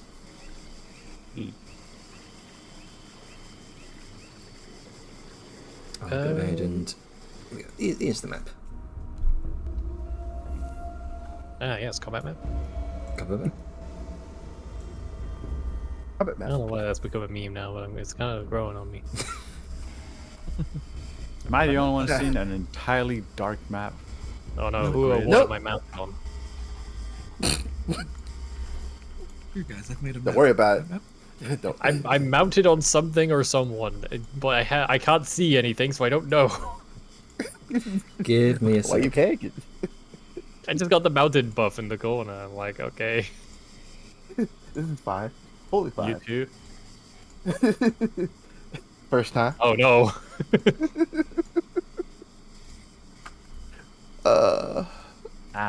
We're inside here. Oh, because we were on boats. That's why. Yeah, that makes sense.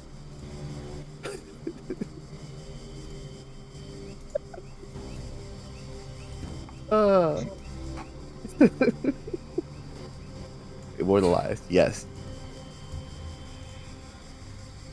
Yeah, fuck it, I got something. If nobody's chomping at the bit for anything. Vellum is doing his usual habitual, sorry. Vellum's doing his usual habitual, activities of reorganizing his inventory, knowing what he has access to, all of that shit. And he sort of like takes out a bundle of something, just with a big quizzical look on his face, and then just sort of, oh right, shit, completely forgot about this. Theria, you about?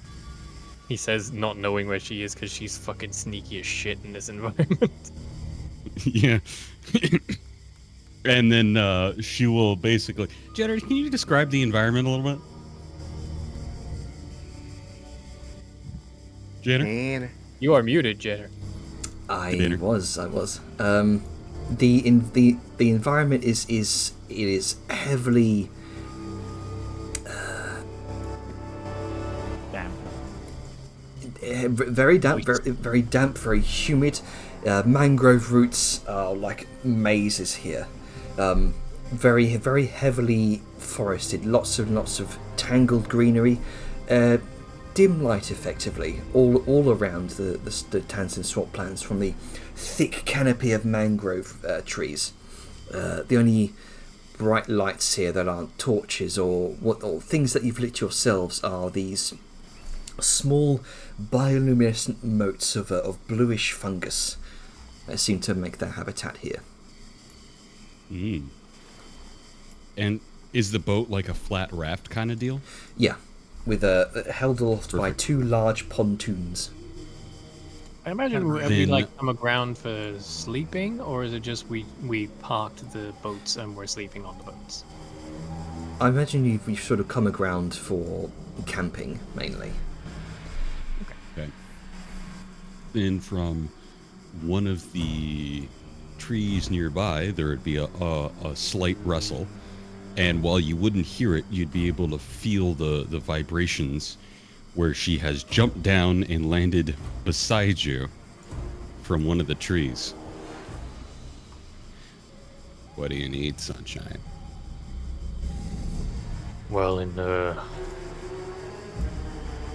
with everything going on before we got to the grove, it was a bit of a mess. And I just realized that I finished something I had been meaning to give to you. And he'll sort of like take out this bundle, and for sake of ease, because I know the trade is not going to work because it never fucking works, I'm gonna throw it on Just the drop it. ground. Throw it on the ground. Yep. Create a new pile. He sort of like unrolls this bundled up, softly planking things, and inside are various tools one would use for survival, like little tiny hatchets, maybe some loops for setting up hammocks or whatever. Just basically anything Etheria has described as useful, because before all the shit went down and everyone got more trauma, this was a topic and brought up, and Vellum was going to make it, and then he finished it, and then didn't get around to giving them to her. That was weeks ago. Oops. Well, that's life. I think I put a bit of flavor text on that. But basically, they're Yes, you did. they're made of mithril clearly, but the way he's done them is more of a matte texture to them, so they don't catch the light as much. Very sort of low key vibe to them, and despite like having not known Etheria for long, he's gotten enough of her like the way she holds things and like Just- measurements of palm to so that they fit relatively comfortably. Why am I being pulled over here every time? Stop that. But yeah, he sort of just carefully lays them out on the floor for her. So there you are. Hopefully they'll do you some use. She's gonna squat down on the floor and begin examining each one of these. This is quite a little selection you've made. What Yeah, is well- this? As she flicks the metal. Mithril. Come across a fair bit in my time, and a couple of us know how to work it. And I figured for someone like you needs to move at any given moment, something a bit lighter would be good for you. And you notice she's paying attention to the heft and the weight of it. Is it fragile? Nope, about as good as steel is, just lighter. She holds it up and looks at it. Hollow. Nope, just the way the metal is. Don't know what it is about it, but it's lighter than a lot of other things. Just as strong and durable as any other standard metal, just I think it's like half the weight to it. And anything that has a blade, like any sort of cutting implement, no matter how like large or small, has a fairly sharp edge to it. Like the kind that won't need sharpening very often. It's sharp, but it's at the right angle where if you're whacking wood or something and carving, it's not going to instantly dull. Yeah, it's not going to dent. It's not going to wear down too quickly. Kind of like a hatchet. Yeah, it's like a hatch. I don't know what would be in a set of survival tools. I'm spitballing, but I assume a tiny hatchet's probably in there. I imagine it's an advanced camping toolkit, more or less. Something like that.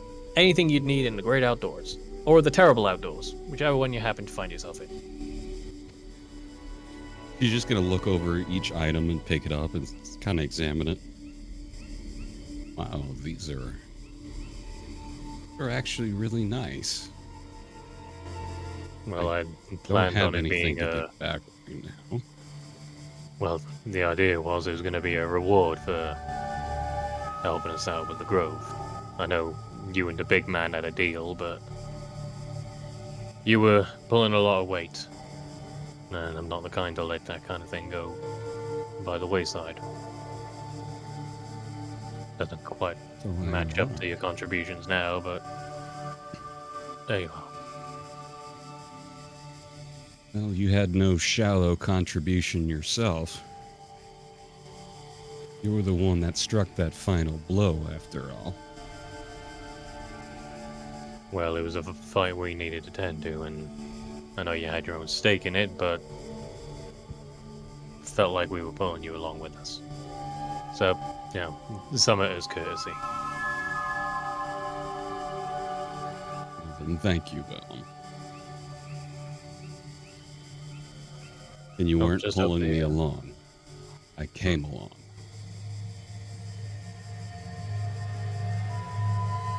If it was Well- forced, why would I still be here? Well, fair enough, I guess. But, I'm like that, as you'll learn. Hopefully you'll get some good use out of them. I imagine I could. Set up maybe alarm wires or carve something if I need to. It was a pain trying to make that bow with just a hatchet. Don't tell her I said that. I won't.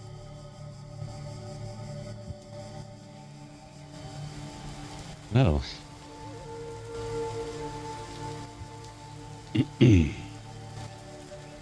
Any plans? Keep watch, sleep, sort through my shit.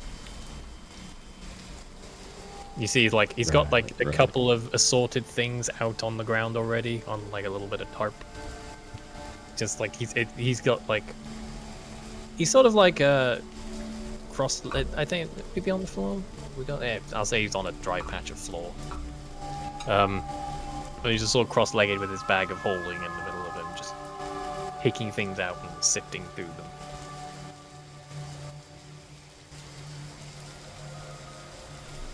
Want some help?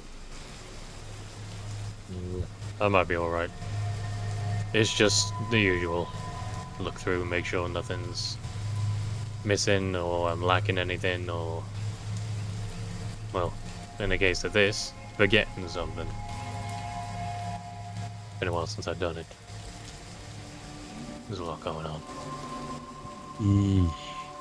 There has been a bit. I guess time for more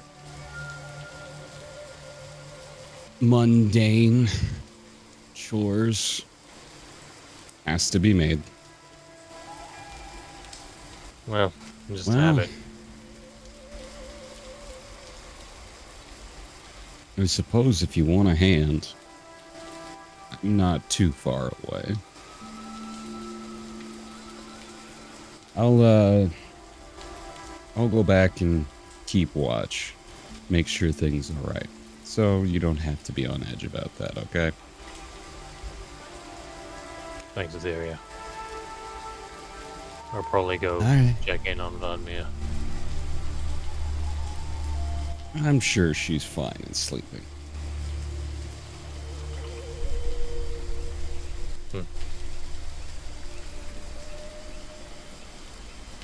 Okay. Well, I guess I go better find some way to make use of these. I'll see you around later for dinner. Sure thing. Give him a try. If there's anything that needs tweaking, let me know. Yeah. All right. He turns around. Her tail is flicking back and forth, and then she jumps off and goes and climbs a tree and disappears.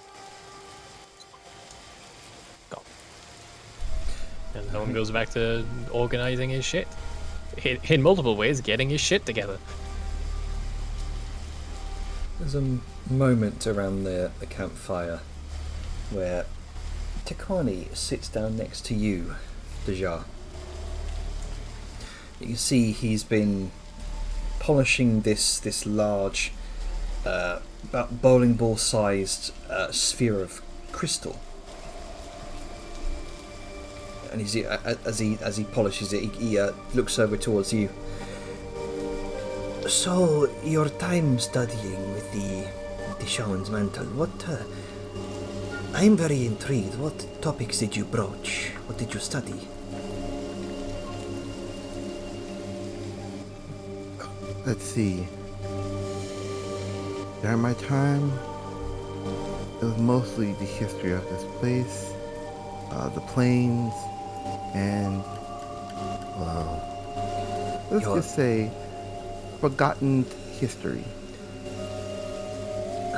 In that case we might share a few things in common then. You already know my interest in the plains. So what is it about the plains that intrigues you? Given my recent experience, the connection between the cosmic Ethereum, the astrofilament, and the ley lines currently.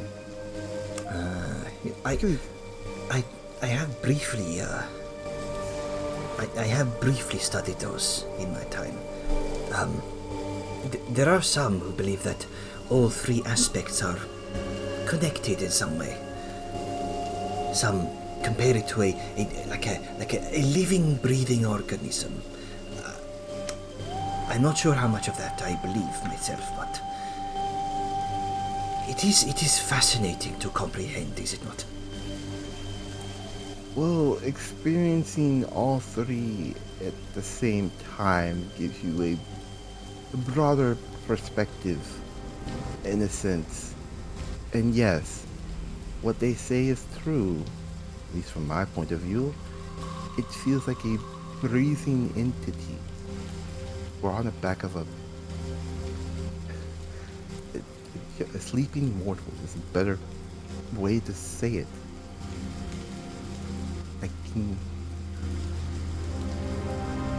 Sometimes I can hear the heartbeat. You certainly speak like you have first-hand experience. Just turns to look at him, like directly in the eyes, and there's a sort of serious to it, or tone I have. I must ask, do you have any notes on this? Hold on. He then takes. I think I have a better way instead of doing notes. And he's going to cast a cantrip and pulls out a silver thread from her own mind. It looks like it's fractured with many gold threads going through it. And then it's like to his point of view, looks like he's opening up. Before and you continue, it doesn't look like you have that prepared. I tried preparing it yesterday. It was there, but I don't know why it's not there. Right, okay. Oh, you did your To be fair, the spells I prepared for Angus also all unprepared. Okay. He doesn't have anything prepared. That's But I weird. did it yesterday, and it said it was prepared. Yeah, I Alright. remember the pop-up for like the cantrip swappery thing. Alright then. So, yeah, in that case, continue. Probably an error with Foundry then. Yeah. It looks like he's reading a miniature scroll. Like, and to her, he's reliving the memory, keeping it fresh, and lets it almost melt back into herself, into her hands. And she casts a major image, like a small, just for the two of them to see it, so he could show him her experience with it firsthand. You were experimenting with Laystone, I take it. He says, completely enthralled by this projection within your hands, this sort of crystalline image of you, Zerth, and Angus tampering, Yes. weaving your magic, experimenting with the crystal itself, finding some sort of tone. It, only I can pretty much describe it. It's like it's about understanding the nature of a thing, not its form. You can't force it. You just live it. So, I've tried forcing it before, and it resisted. oh, one moment. Hang on. And with that, he begins to jot down a few notes. He turns a few pages in his own spell book, and you can see him seemingly recalling some information that he's learned some time ago. You know, there are certain people in the world. Rumors of certain individuals who are gifted with manipulating the purest form of magic.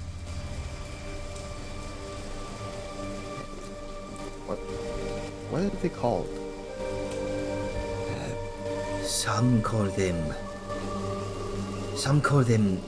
lay blessed. I have never met one myself. I've only heard of accounts.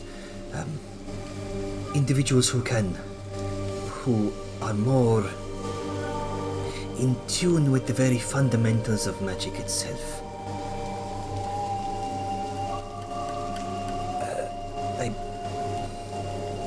This is beginning to sound very familiar to me. In what way? Well, I have only heard, I have only seen written accounts of individuals who have been able to manipulate the fabric of the ley lines itself, tap into that essence. I am not sure how much of this is true, but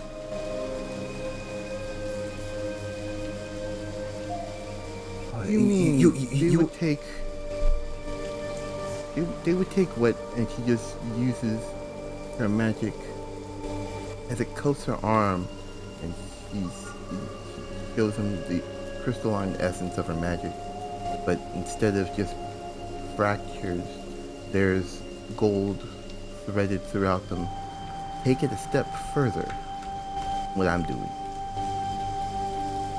that you will have to tell me more about how you've been able to manipulate that. I should be fascinated to know. I don't. Here's the thing. I don't know in a sense. It's like from how I was taught, I could tap into the cosmic Ethereum, which is, by all accounts, rare in itself. to me, it felt natural to me. Like I was dipping my hand into, let's say, a cool stream, and it attracted to me. So you're telling me Yes. that someone taught you how to manipulate the essences of Not- this of the cosmic Ethereum? Not like taught, like, okay. How can I put it in the right way? Fascinating. Less taught, more guided. It's kind of hard for me since my memory is everywhere right now. I'll tell you about that later. But the only thing I can remember is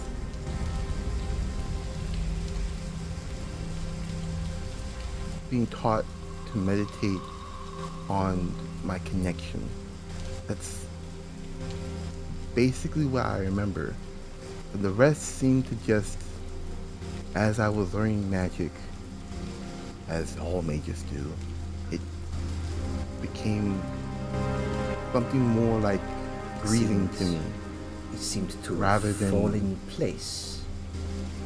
Yes, other than forcing it. Like, I tried to manipulate the magic in the Laystone on my own a few occasions of times, and it fought back. Like, I was missing something.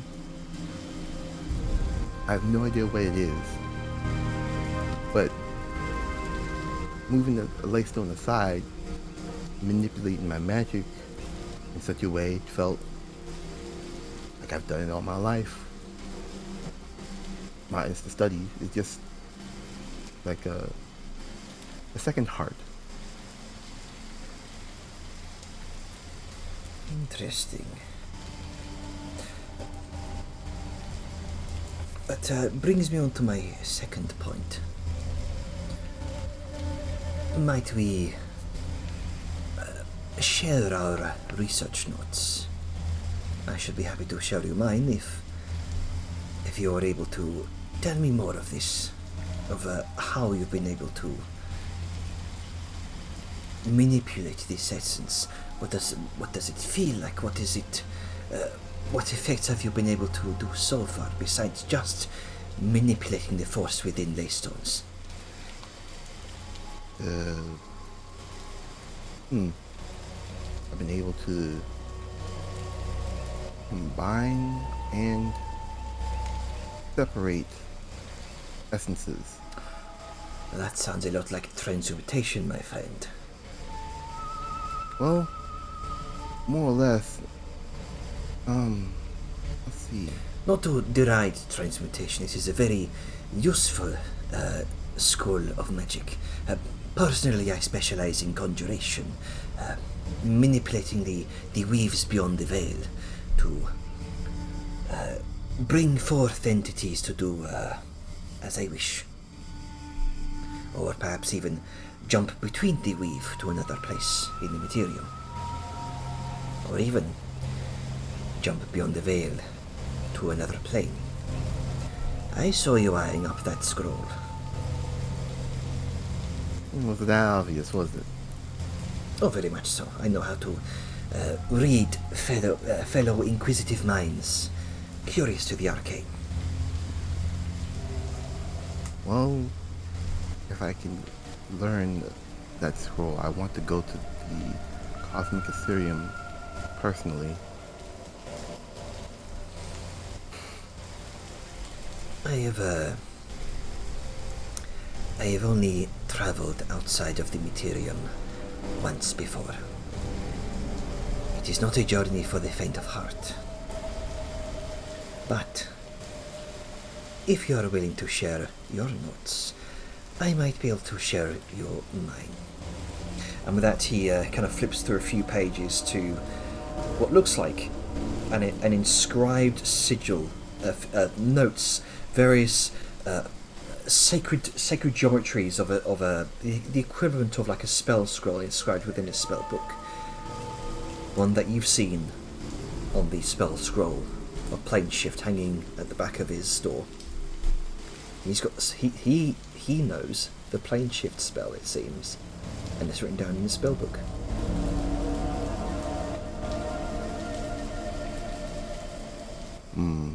How much do you know of the... How did Fort Kinsis put it? The realm of madness? There is a very grim look that comes over his face.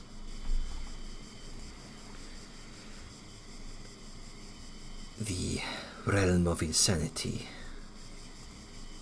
Yes, that. I've only had probably 2 encounters. And an encounter with a hag that was very interested in what I could do. Truth be told, in dealing with the nightmare the first time on a afflicted subject animal, it took almost everything out of me to wrench them back to sanity. The realm of insanity is a very dangerous game, my friend. It is not for the weak of mind or the weak of will.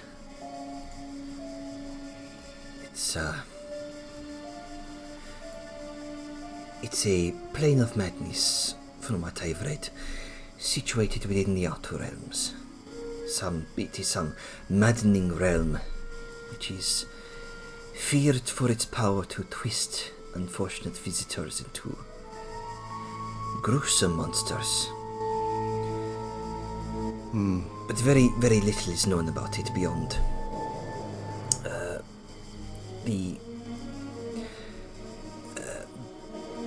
beyond what I've read from ancient texts. Well, I have lost a fellow constituent and scholar to such madness, looking too deep into, well, the abyss, and it stared right back. He's shell of his former self.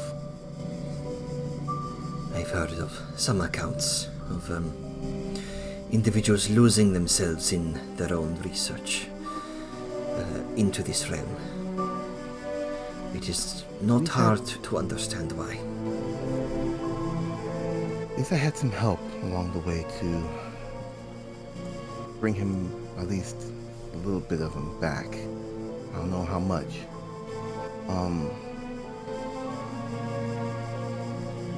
Let's just say I seem to have this,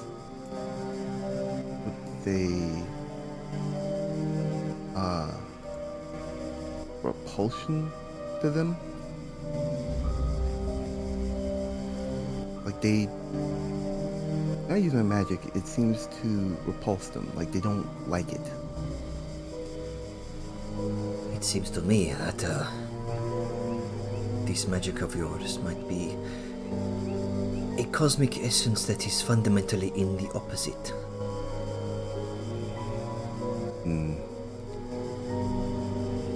One cannot exist while the other is present.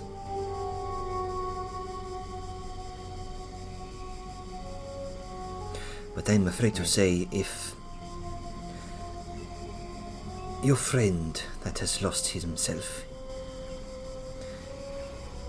it depends on how far he has gone down the rabbit hole, so to speak. If he has... He looks to Zerth and Liska. He didn't look like a normal demon should. Like he was slowly twisting I just caught it as he was about to twist. Do you know how Further. this twisting began? Why? He was looking up something.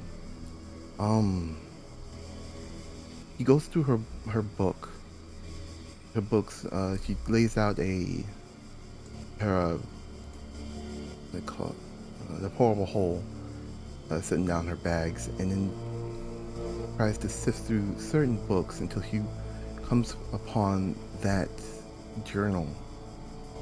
He was so scribbling on like it was a sketchings of a madman in it. I couldn't make heads or tails what he was looking at. It hurts to look at, to be honest. Might I see? She hands over the book. He takes it, flips through some of the pages. One thing you do notice is that whereas your eyes initially wanted to reject the language that was scrawled before you, and you gain some sort of strange headache from just trying to comprehend the scrawlings on the page, he seems to look at it without flinching. One page, then the next after. You're not getting a headache looking at that? No. It has been a long while since I've had to read this language, this tongue. This is... Wait, you can read that? Yes. This, my friend, is deep speech. The language of aberrations.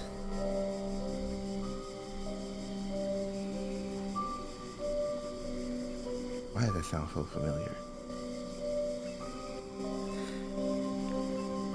It's strange, there is one name that is repeated here. Page after page, and then you can see here later on, even I cannot make heads or tails of this. At this point, he is just blotting inks on the page. I think at this point, this is probably when he has lost himself. I think, my friend, your study partner might have lost himself completely to the madness, but not before repeating one name over and over.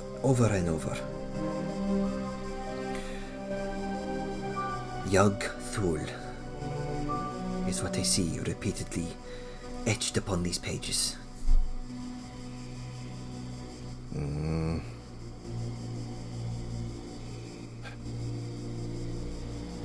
That would explain why he's not been responsive to his name. I've only heard that name once before. In a very, very old book that I was traded in my early 30s, quite a few decades ago.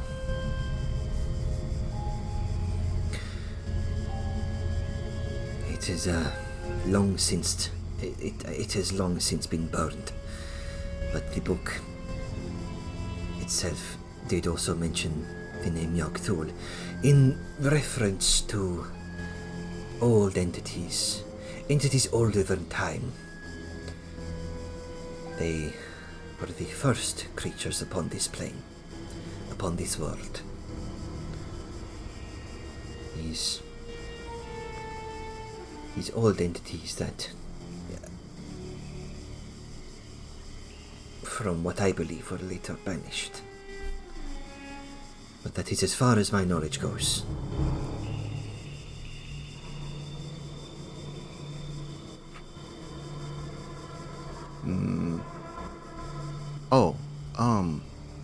Another thing I've been able to do, with the help of a useful tool, I've been able to seal, there's a look on her face like he's trying the best way to describe it. Wounds between planes. Like it's a visible scar. Ah. Yes, I know of those. I've studied quite a few in my time. Although, he kind of thinks to himself for a moment. Forgive me, Dejar, but I must ask, how old are you? Hold on. He would do some quick math. I'm 25 right now. Then you might not have noticed the change. One thing that I have noticed in my time, in my century or more of life, I have noticed many more rifts forming. Stories of more rifts forming throughout the decades than what I had noticed during my early years.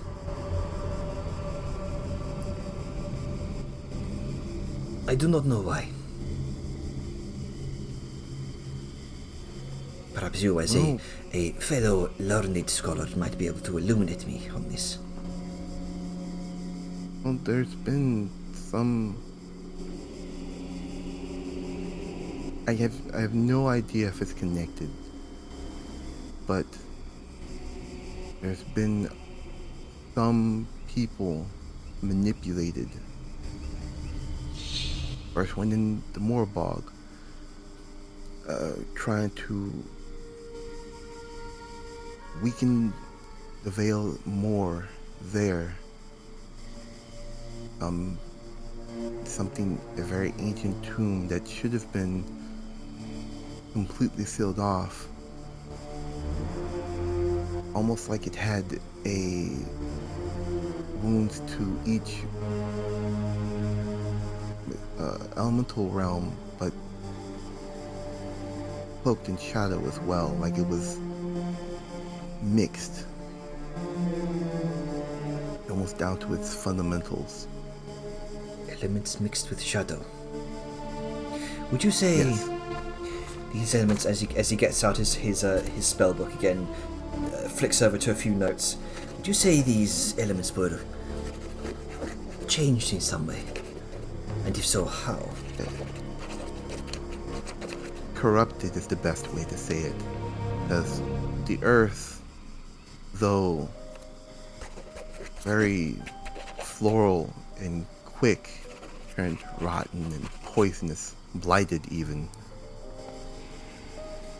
Fire, warm, turned cold and sinister.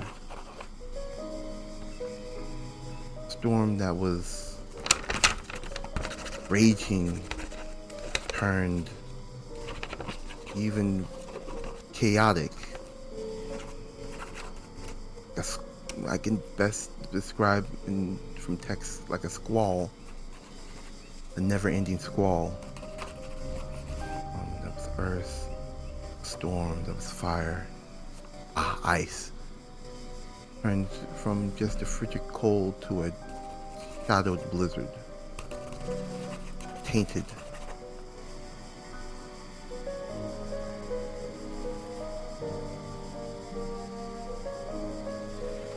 So you would say a fundamental corruption of the elements, then? Yes. Almost chaotic. Interesting. When did this happen? From the looks of it, it happened centuries ago. And the evidence, the ones who did it, seemed to be. He's lost in thought. From a civilization just no longer here.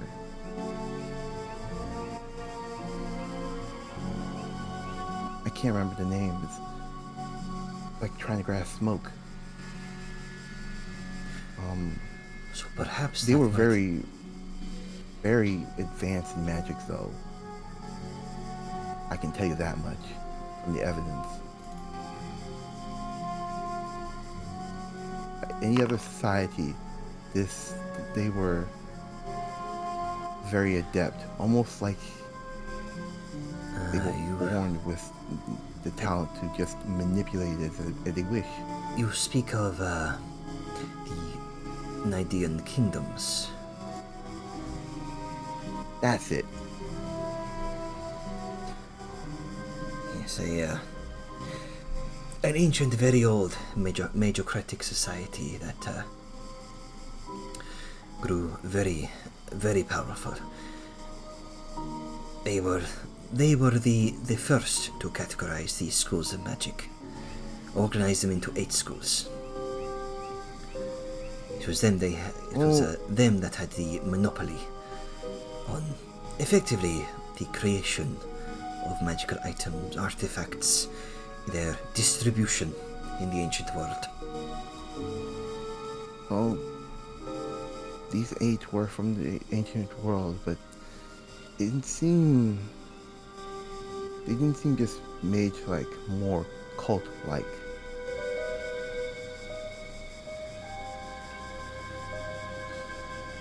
And they died with their whatever tatters of a robe. Tatters seem magical, but they've been down there so long, I make heads or tails of it. So it is my educated guess that this would have something to do with the weakening of the veil between Yeah. realms, or at least the weakening of the materium, the realm, the veil guarding the materium, the astral filament. Yeah, when I was during my experience, it felt like the astral filament was weak in a sense. I have done my own experiments, gathering entities from beyond, lesser entities, infernals, small aberrations now and then, testing, prodding, seeing how the veil heals back up. It is a lot weaker than my first experiments in my 30s. Yeah, it's slow. Like I had to heal up the wounds left by those long paths from that ancient kingdom. Well, that was certainly enlightening, Dejar. I'll tell you what. Here. And that he kind of hands you over his spell book. Feel free to choose a spell. And you may copy it to your own spell book. So long as I can do the same with yours, of course. Sure. Exchanging notes. Exchanging notes. Alright, so he's effectively going to allow you to copy any one of his spells into your spellbook. Nice. Sweet, he's got Does- wish. Let's see what he got. Yeah. I'll go ahead and just send that in DMs to you. Got it. Turns out it's just all fucked up nightmare necromancy shit. You have no idea what I've added to my book anyway. What's that? Summon an elder god? Yeah, I mean, he seems nice enough, if a bit sketchy. Yeah, totally Look. trustworthy and believable. where his studies came from. Oh, that was the wrong person. He seems on the up and up. Oh, so far. sweet! I get to. Dang it! You deleted it too quick. Nope. No. All right. Anything else anyone wants to do here before we set up for the next day? Let's see. I would do this in the morning. Sure. For I would like leave. to, if you're down for it, have a vellum moment with Angus. Hell yeah. Sure. I'm open to. Are you good for that? Yeah. You have the floor. Then, Ajax. actually, you know what? What if we save that for the morning? Because he's a morning guy, and I think it would fit really well. And instead, for tonight, piggyback onto a Dejar scene. That would be nice. Hey. As you finish up with this, Angus will ring out the dinner bell and all of that, and has prepared everyone a good meal, including Takani here. But as he goes to give you your portion, he'll sit down next to you, Dejar. So, I was thinking about something. I was curious if you had a moment. Sure. If he has her finger in one of the pages of a tome. You have my attention. Oh, it's a nice tome you got there. What are you reading? Major spells. Spells, you Where- see. Yeah, the changing notes. He's gonna sort of scratch his chin. See, where is the item?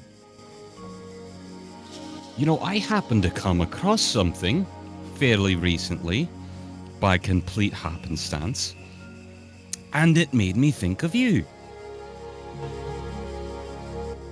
Perhaps you may be interested in this.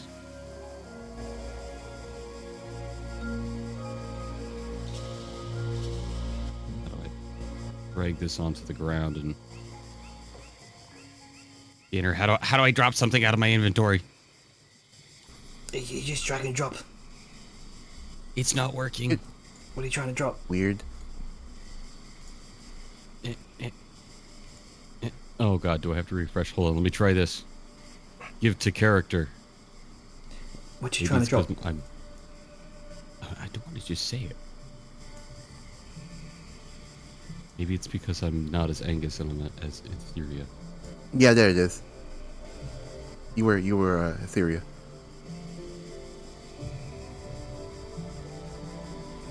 Now try it. Oh, there it is. There you go. Ooh. Too far.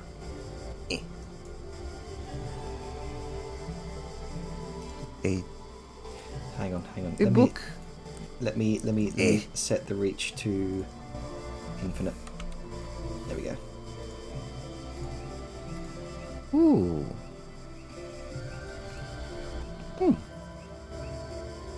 I came across this and, well, if memory serves, you're quite good at transmutation and all things grand and alchemical. And I thought, oh, that would be quite useful. I very much appreciate this. Thanks. Of course, I thought it would be something that might benefit you. Maybe you get a few new magic spells. I have no idea which ones are in there. I can't really read it. As he's taking the book, he's giving Angus something in cloth, was very surreptitiously. I found this while we were in the grove.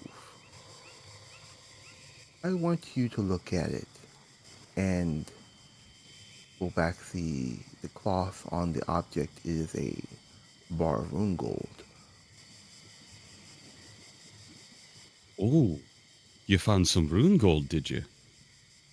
And where did About you say you found this? in a stash. Seemed to be from the Obsidian Brotherhood to Nazarus group. Seemed like they worked out a deal, and I remember you telling me that there was an embargo on runes gold, and I'm just wondering how the hell did they get it here? That's So not it normal. is. So it is. Makes me curious considering the embargo, as if they're not meant to. Also, I'll let you know, the Obsidian Brotherhood has a monopoly on the black market, so Yeah. also dealing with some type of poison to charm and fear people. So I don't know if that would work on Omnipresent or any of your kin.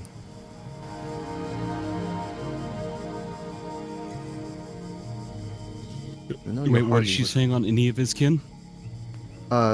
like a poison, a poison that charms and fears people. My kin's naturally resistant to poisons. They have a hard time getting through our thick constitution. Years in the mines and exposed to all sorts of terrible things down there toughened us up properly. How But about still, magic poison? magic might be a different thing. I'm not sure, to be honest. I hope you understand when I say I haven't experimented too much with magic poisons on me kinfolk. As he kind of shoots his eyebrows up and glances towards you in a silly but sort of manner. Yeah, I kind of took the hint there. It's just I'm worried, considering I don't know how much they made or have, who they would use it on, and if they encountered a dwarven craftsman, have him bewitched. It's entirely possible. It's also possible that this could have been stolen, to be quite honest with you. Stolen goods or goods that started to make their way into the country and then the embargo hit and they wouldn't allow any more. Now you're halfway through the land with something you're not supposed to have. Scrub off a maker's mark and try and at least break even. Who knows how it could be with some of these unscrupulous types. I have 19 in my possession. I gave. It was 22. Wrinkles? I gave. Yes. Technically, there was 22. There was 22. I gave some to Vellum. Aye. Fair enough. You know, since I know you trust him with that. But I Absolutely, wanted I to bring trust it. him with me life. I wanted to see if you could make heads or tails of whose rune gold was it, if it was stolen, or If you fortunately, allow me I to don't- examine it, I'd be happy to see if I can discern its origin. Sure. I am. I have no idea. I'm beside myself with all these stolen goods. Discovered goods. Yes, Because yes. you didn't steal them. I didn't steal it, no. And he's gonna give him the bag of rune gold. Where is it at? At least one bar, but I'm gonna just throw it on the ground. I don't know if you can Sure. take it. I can take You it from the group. Group inventory. Okay, cool. Yeah. Then what I'll do is, Janner, what Yes. can I do to discern the origin of this rune gold? Indeed, typically, rune gold, as its name suggests, is gold that is enchanted and runed. It is a magical material, and typically that comes with a maker's mark. Not really understood by many other than dwarves. There is typically like a special rune that a guild might embellish upon it in order to say, hey, this was this rune gold was made by this guild, by this smith. And It's the equivalence of a workshop signature. yeah, pretty much. That sounds about fair. This rune gold was this rune gold seemed to have not been made by, or at least the mark doesn't seem to indicate any specific one individual, but rather a guild. This is simply put the Royal Trading Guild in Dune Hollow.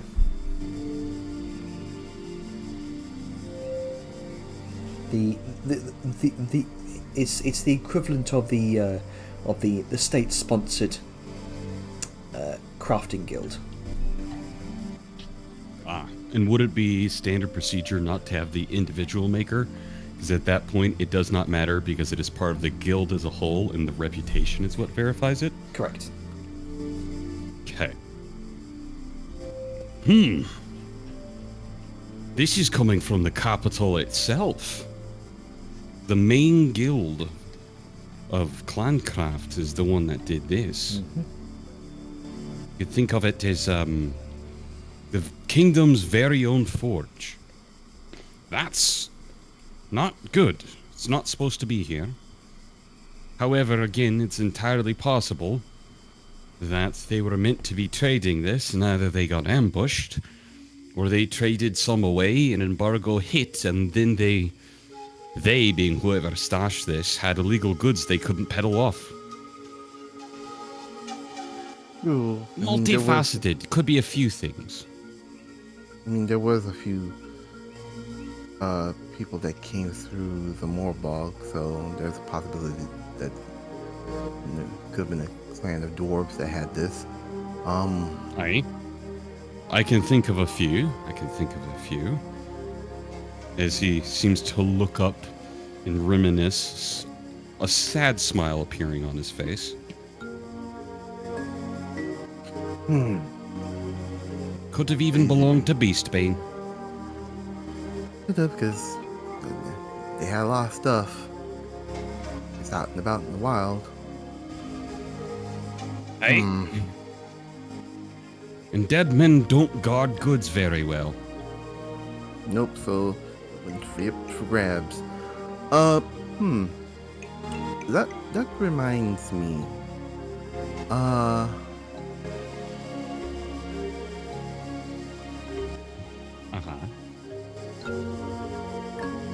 Besides of the rune gold, how much time do I still owe you? Sort of scratching his chin. Well, there wasn't so much time owed as much as time I would be willing to pay. You don't owe me a thing at this point. However, that's actually fortuitous. It's one of the things I hope to talk to you about. Now, the book on transmutation was no means meant to sweeten the deal, but now that we're back together, how would you feel about picking back up our little, he wiggles his fingers, cooperative art? I'm planning on doing quite a bit of crafting, and if I suddenly just got 19 ingots of rune gold, I have the opportunity to do a lot. But having other things of value to be able to work my divinity with and switch around would be quite helpful. You would put a little bit of coin in your pocket if you haven't gambled all of yours away. Honestly, I broke even. Yeah, I definitely need to do that as she looks into her small pouch of gold that she recently used up, putting spells into her tome that Wandy has. Be a mage. All your money goes straight into your book. Aye, and all of mine goes straight into the forge, or into your book. This ain't meant to guilt by any means, but I spent a good 40 platinum on that book. It was a bit expensive. I hope it's useful, but point being, was it 40? No, it's 10 coins, so 400. To change But, from platinum to gold. Right. Aye. It's about 4,000 gold. So my coffers are a little lighter, and I wouldn't mind supplementing them. So I'd stand to pretty steeply benefit if we get back to working together. I would How do like you feel that. about that? It'll take my mind off a few things. Also, how have you been dealing with our she looks around suspiciously, our experiment dealing with that latest stone before I left? The big lace stone. No, the darkened one.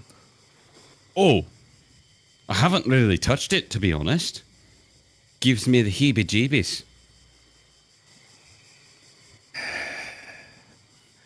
I wanted to wait until you got back around because I wasn't sure what to do.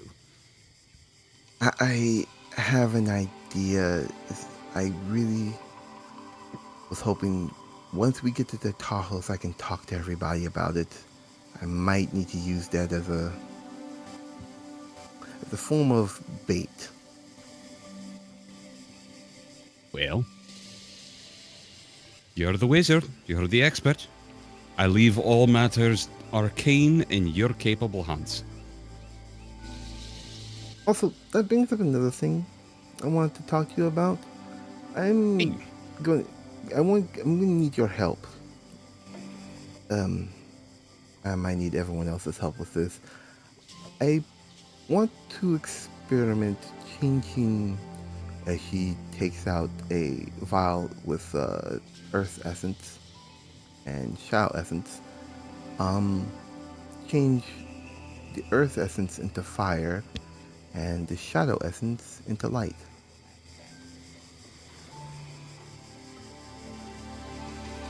That seems like it's going against the natural order. However, given your works, as he gestures to the transmutation books, I have no doubt if anyone could pull it off, it would be you. Might I ask the reason why you want to do that?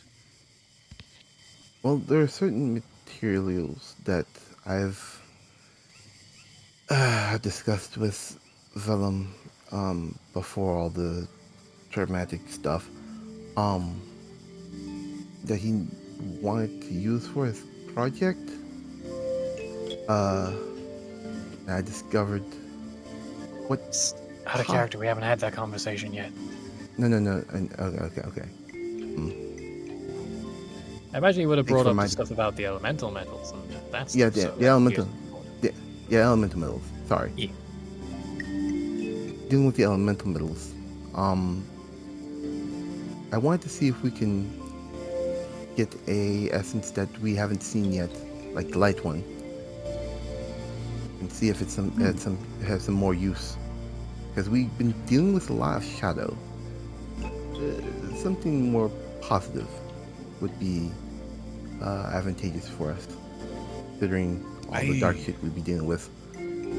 I see it. Now, no doubt on that, and I can see the practicality. if you don't mind my waxing on here about it, perhaps things like shadow and the like aren't, even undeath, aren't necessarily negative and dark, but perhaps it is the counterbalance to all the good that gives it a point of reference, gives you perspective. If everything's good forever, then it's nothing. But when you have the ups and the downs, it gives meaning and purpose to both. So, I suppose I'm trying to say keep your chin up. Okay. Sten, Well, I'd be happy to help. Not sure what you'd need aside from basic blessings and guidance. You know, I have Oh. my little stone fella, and he has wisdoms of ancient earth elementals that might be able to help. The stones do speak, if you can listen to them. I need someone with, and she says this jokingly, infinite wisdom to help guide my hand, because I don't want this to mess up. Just doing it with regular essences can yield some explosive results. Changing it to its complete opposite can probably be more explosive. I had the idea of doing it in Bonzala City, then I thought, nah, I've already done too much. Don't need to do property damage, so. Aye, I'd be happy to help you, lass. I will see what I can do, even if I'm not infinitely wise. Though, I'm gonna start reading that book tonight. I'll be on my way to get a little bit wiser. Thanks again. I know it's not of equal value, but I hope the little book back is, well, a sign of appreciation. Angus, just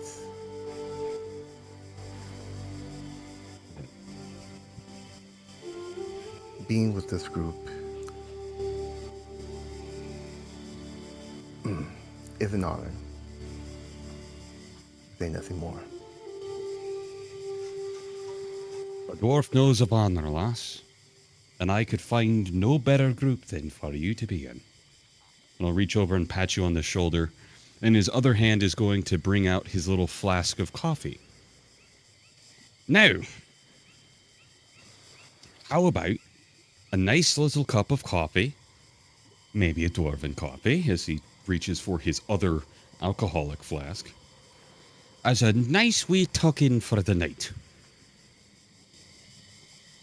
I'll be glad for that. I figured you would. And he takes out 2 cups that he has ready out of his chest of preserving, still frosty as could be. Oh, it's quite good if you also mix in a little bit of cream with it. Here, try this. As As you get dwarven cream coffee liquor. I will. Quite the opposite kind of drink you want before you go to bed, but it is delicious nonetheless. Unless you're like somebody, perhaps like Dejar, with certain anxieties or ADHD, where caffeine is a depressant instead of a stimulant. I see. It fucking grounds me rather than hypes me Yeah, up. so you want to make her depressed before bed.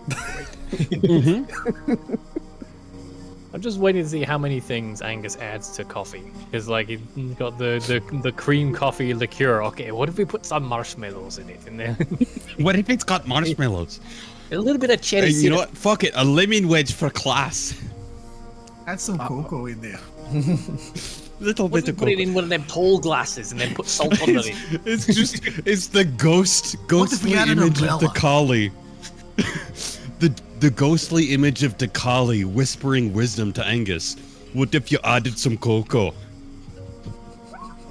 I love it.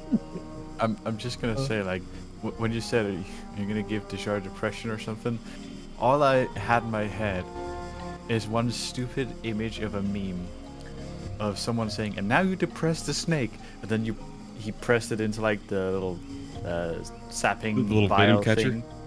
Yep. Nah, It's just that, but Dejar into a cup of coffee. You just hear a big just coffee. Well, we'll wrap up that scene then, unless there's any more you want to do. So we're in agreement. Now we want to get back to All right. doing our transmutation things in the morning. Yep. So, sleep comes to you all for the evening. honk shoe. Whether you like it or not. Nothing seems to interrupt the long rest, thankfully. But it isn't. If you would try to, Etheria would kill it. Etheria keeping out watch for the night with her short trances, being able to watch over the camp. Yeah, nothing comes to bother you throughout the night. As you come to wakefulness the next morning, Angus and Velum, you wanted to have a scene. If it's fine, I know I just had that one with Dejar. Does anyone else want to have a scene and break away from me and get involved? Anything for you, Avon? You haven't had a... Okay. Alright, spotlight's on you, I guess. Okay. Enjoy. Did you have something you wanted to do in the morning, Vellum? Vellum's just doing as usual. He's at the moment. It's visible. Fuck it. Anyone with a decent and passive insight could probably notice. He's trying to get back to normalcy. Like, he's re-engaging with his usual habits, his routines. And he gets his usual half hour, same as ever, and then he's back to prepping in the morning. God fucking damn it, even. You left it Old up. He's habits. not masturbating in the morning where everyone. Hey, you said Just so beating yourself. his He's meat. getting back to That's You left it open. Fucking insight. locked eyes with so the he's just sun, poorly hiding it underneath the blanket. playing cock chicken with Big Daddy Alsham. dispensing some Good free old literature. sunrise. Okay. Let's move it on. Then Angus will, with his great insight of like 20-somethings, will notice you're trying to get back into the routine, and there'll be a little twitch of his mustache and twinkle in his eye as he heads over and immediately he has a face where he's very like frustrated and kind of upset.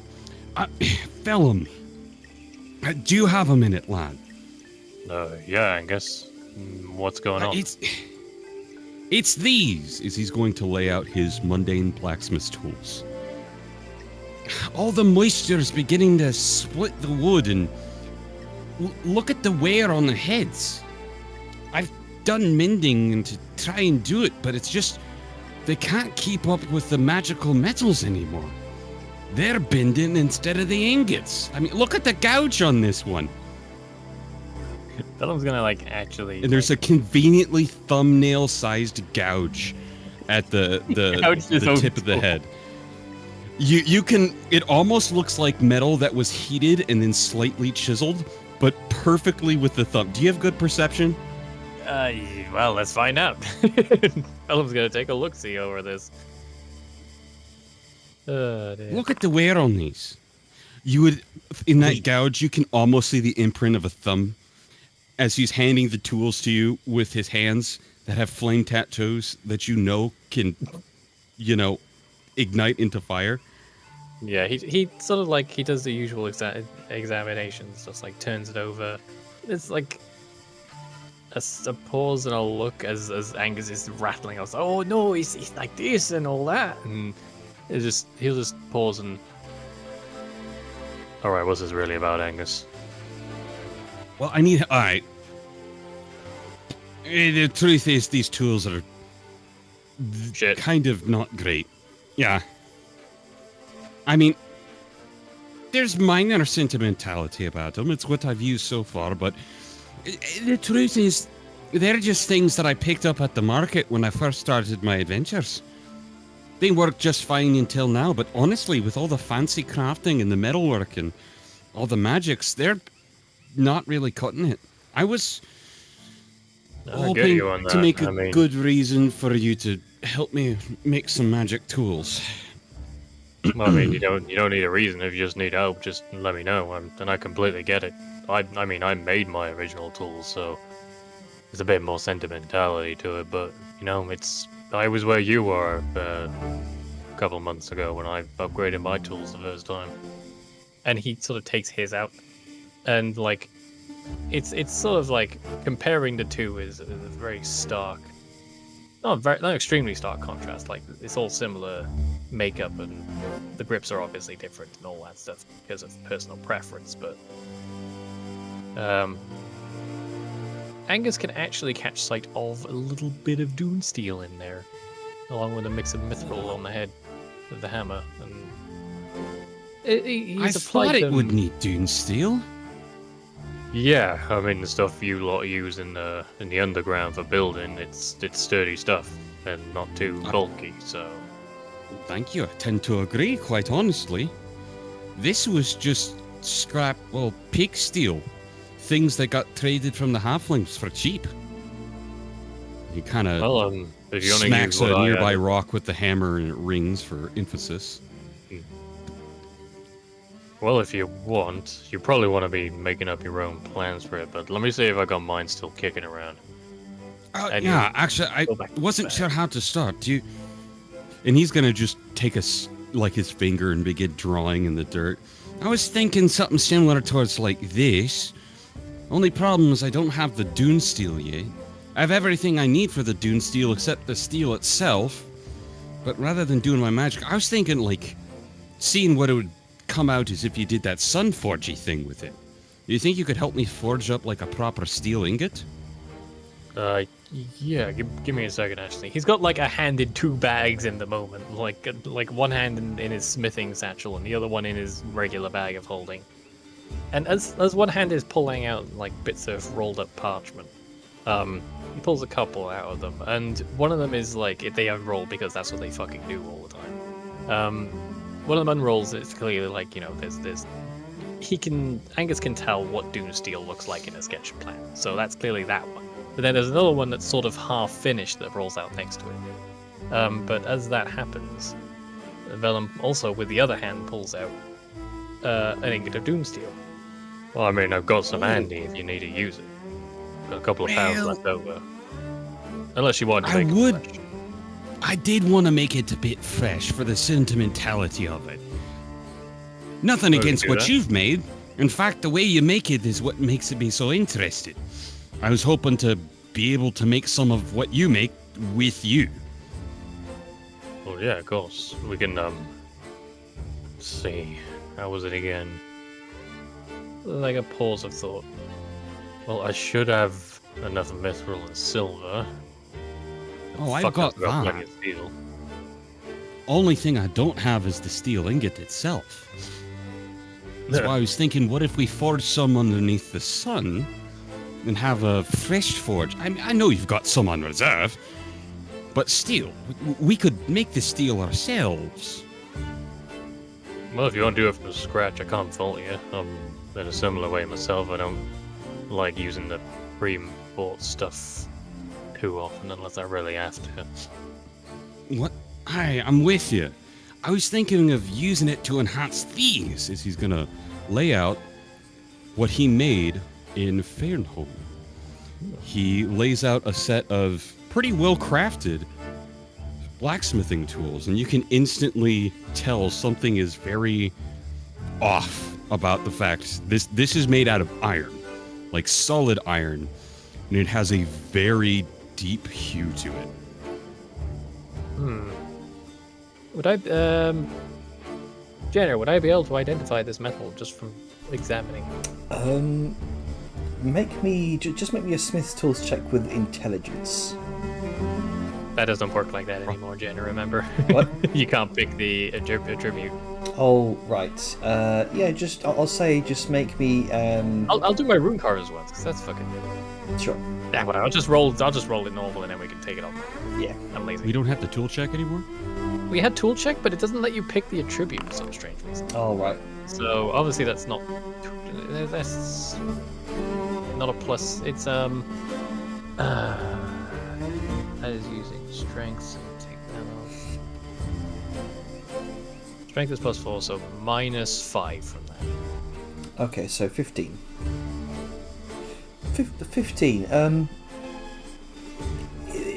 Clearly it's iron, but there is definitely something about the way the iron has been made, specifically through the small imperfections that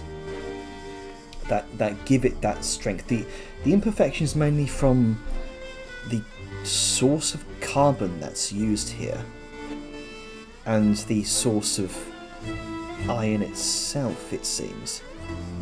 Not from iron ore, but the distinct reddish hue of the iron gives you almost the impression of blood. And where, does that, did Angus say where he got these, or, was it just implied, or just to clarify? In Fernholm, where we had our siege. Ah, right, yes, and if I recall, did Angus doing the blood medal thing, was it a whole spectacle, or was it something he served? Yes. Ah, yes. It very much It's like was. he starts sort of examining it like a curious mind, and then it's sort of just there's that moment of it clicks, and it's like, oh right, this is that, huh? That metal. Man, that was a long time ago. Aye, it was several months, wasn't it? Feels like longer, but that's the life we're leading these days. Aye, so it does. I was thinking about enhancing these. These are ones that I've made and have sentimentality. And they imbue a bit of a special anti-goblin property to things I make with them. Would you be willing to help me with some of these? No other tools like this exist in the known world. He doesn't answer right away. In fact, he's got all he's taken them to look at them and examine them, but then he sort of lays them out in front of him, and it's slight pulling of handles, some jiggling of certain parts, some tapping of metal. He's very analytical, which is a very distant cry to his usual state of mental Going with the flow to lockdown. Yeah, it's literally just oh yeah, whatever. And now there's smithing involved. Just he's suddenly a subject matter expert. But he sort of starts mumbling as he does this. See, definitely have to change the hearts out. You're set on this metal, right? This kind of metal. Are you thinking of reforging the metal, melting it back down and repurposing it? Reforging, enhancing, shaping the way it needs. Its magical property comes from it was made of goblins and made through divinity. Right, well, we shouldn't really lose anything if we melt it or reshape it, so it's fine with that. Well, the way I've done it with this, and he sort of reaches for the parchment of the plans for his advanced tools. The thing I've done with the Dune steel, I've put them on the main sort of stress points of the tools. The pins, the main striking points. Anything that's going to get kind of shock. So just putting its sturdiness to use there. And I did mithril for the head to get more momentum, but we can probably do just a bit of since it's the goblin metal you want to be hidden in, we could make a core of mithril and then wrap the old metal around that. So the parts that are striking are the parts you want to be striking. And he sort of snaps back to reality. He's like, that's all right with you. Oh, no, really? Yeah, that sounds wonderful. Hey, isn't there a method in sword making back in your homeland where you take, a hard metal and wrap it around a soft metal? That's kind of a... It varies. Some places do it, it's kind of more of a kitsch thing. Talking point, you know? Aye, indeed. Maybe we can do something similar with adamantine here. And he gets lost in both the drawings that you've done and playing on his own idea.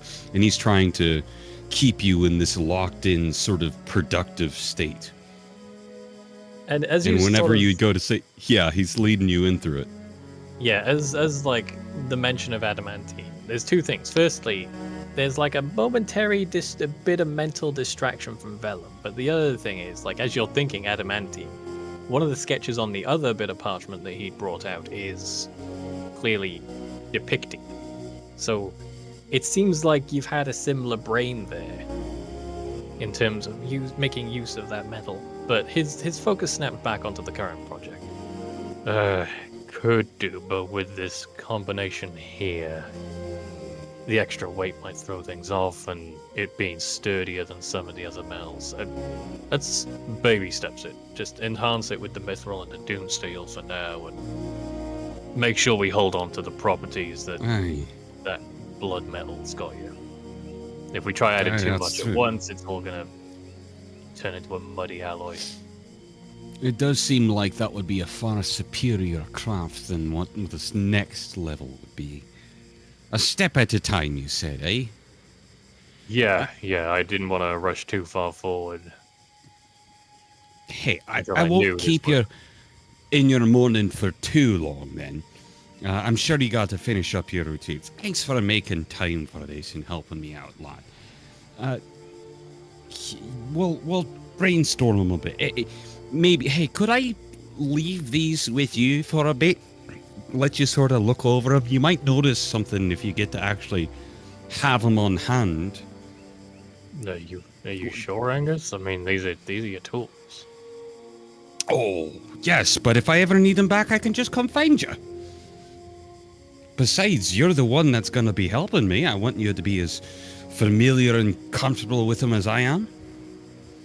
As like he was currently examining there's like a tool in each hand, and then he sort of just like stops, and like he's sort of looking at them, and there's sort of like a strangeness to just how still he is for a moment. But thank you, Angus, for trusting me with these. If I can trust you with my life, I can trust you with my livelihood. Well, for some smiths, Besides- a lot of smiths, it's one and the same. These are just the practice. He moves aside his morning clothes and he reveals a cast iron pan. You know what's next.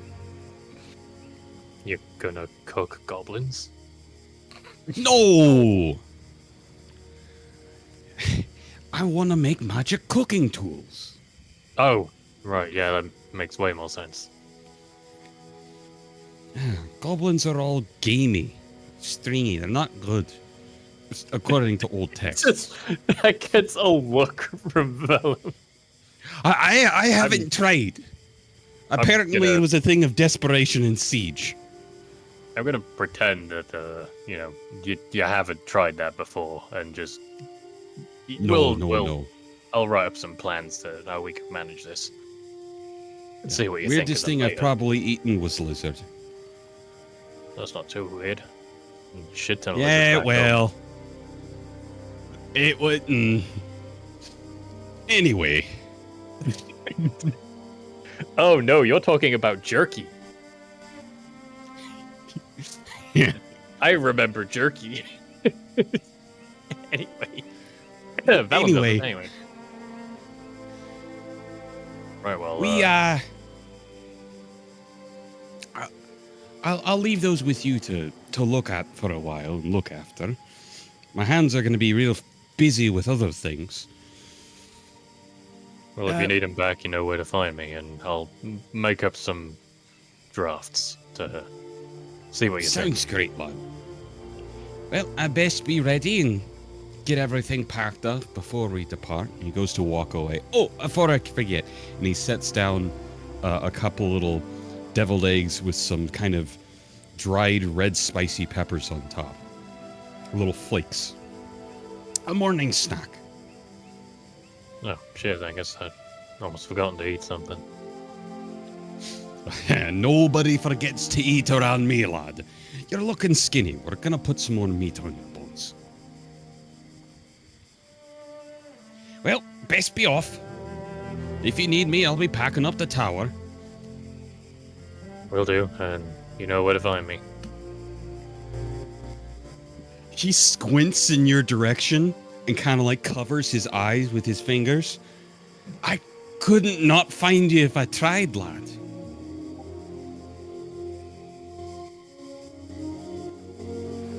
He just shakes his head a little and gets back to it. And so he wanders off. Mission accomplished, Angus. Good job. Alright. Hooray! Hooray! Burying trauma Made the with friend work. smile. Hell yeah, just throw yourself into work. Don't think about the Yeah. divorce. Alright. It's so concerning that you coupled a divorce with his trauma. Sorry. Between being thirsty and that killing me, I'm good. So, unless anyone has anything else they want to do, you can go ahead and prepare for the next leg of the journey. The last day. Back on the road. Has everybody prepped their spells? Yep, prepare your spells. I'm doing that. I'm doing that right now. Janet, can you Yep. add Let's that get prepared. spell? Yes, I have Liska prepares added her it. favorite spell, weapon. Yep. I cast Cantrip, Steel. muscle. I cast die. Super effective. Power word death is just Liska. No, it's just power word Liska. It's Liska saying charge. Howard. No, it's That's Liska the saying word that bonjour. Bonjour. It's usually the last thing Stand in they the way. hear. Hello there. Die. I would love to hear Liska with a French-Russian accent trying to be intimidating. Nothing intimidating about the French. So, I mean, they are the most winningest army in the world.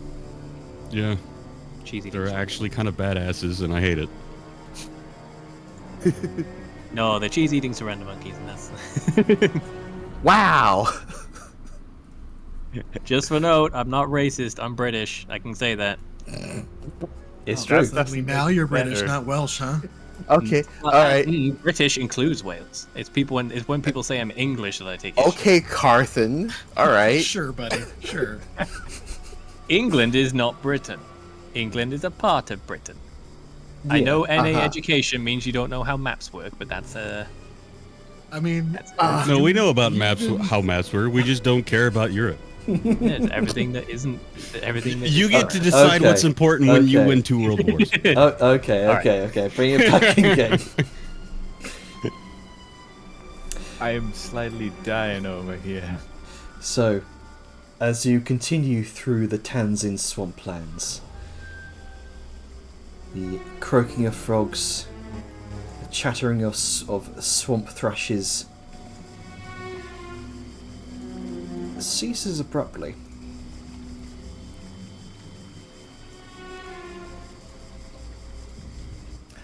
I would like to do a perception check.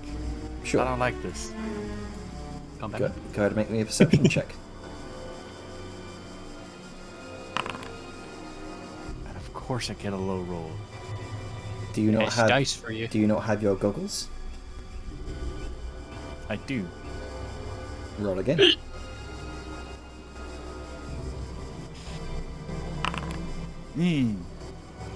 Okay.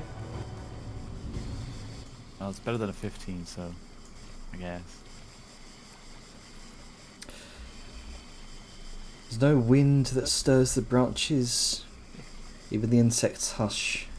You don't see much in the around you, Saoyun. You don't see much in the canopies. Only the rhythmic splashing of Tamari's limbs continues, her body kind of slicing through the water with the ease of something born to it.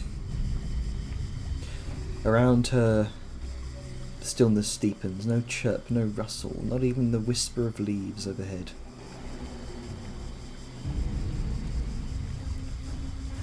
pair of birds take to the air with a startled flutter as she passes, their wings beating frantically in retreat.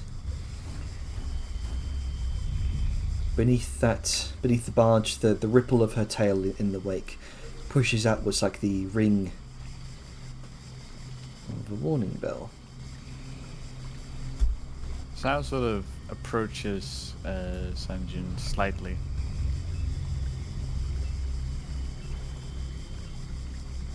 It's awfully quiet.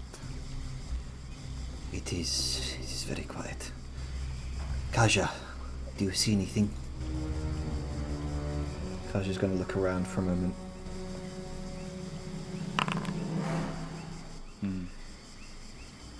Not much, no. But I don't like the quiet. Me neither.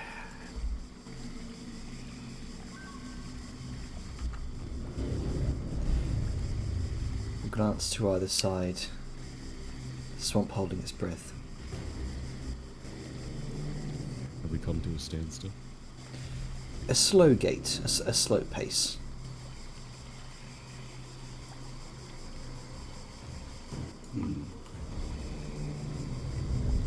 Just over the earring, Angus. What's going on? And with a quiet reply from Sao, it's gotten quiet. Too quiet.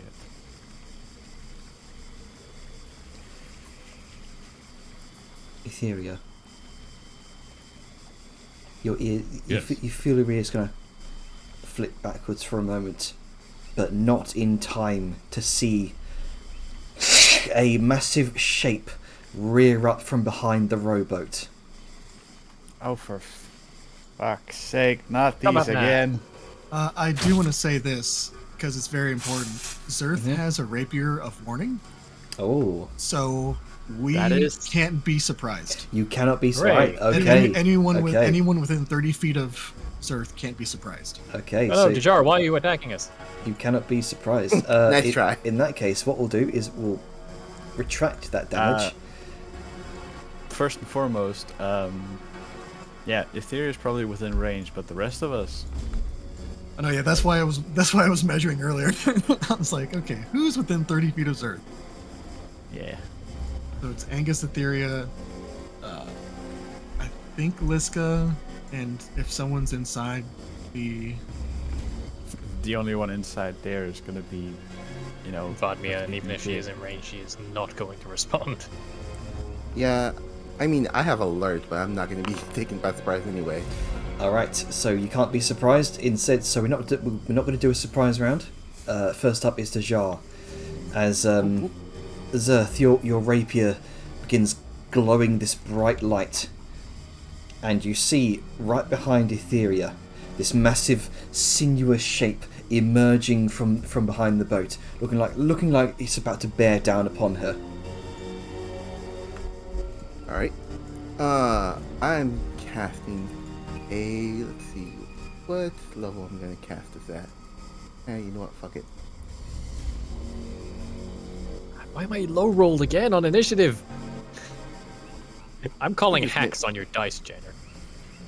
We're doing a 5th level, orb. All right, Orb. orb, chromatic orb. That does hit. We're going to go with... We're going to go with cold. Oh.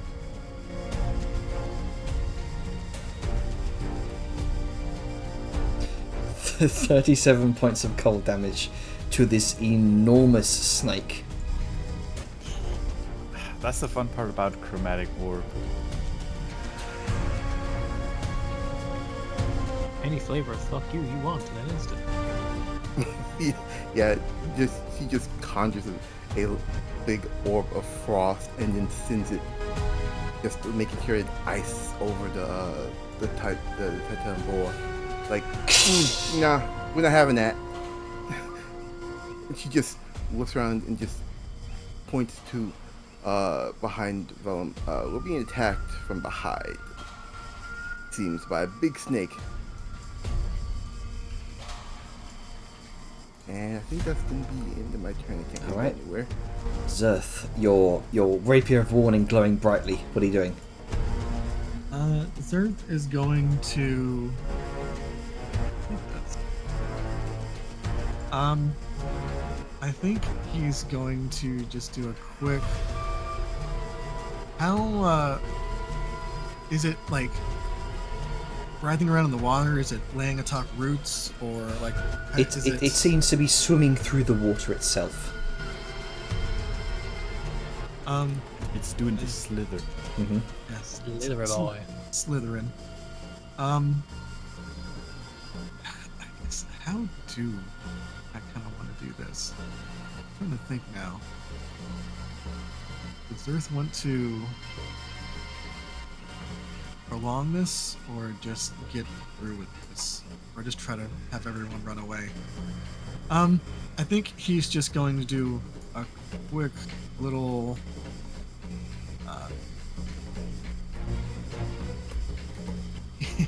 Yeah, he's going to kind of look at it, do like shake his head, and do a little kind of snake charmer song on his fiddle, like na na na na na na na na na na na, and cast confusion. Don't I listen to love Joe. that spell. Now, I haven't played a spellcaster at all, like since we've moved here. Do I just? Oh, you joked when I said prepare your spells.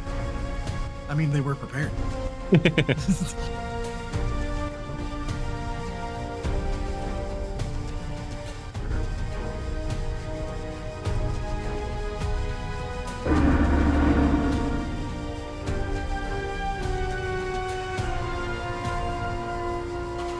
So that should have targeted it. Well, it was right on top, but it looked like the.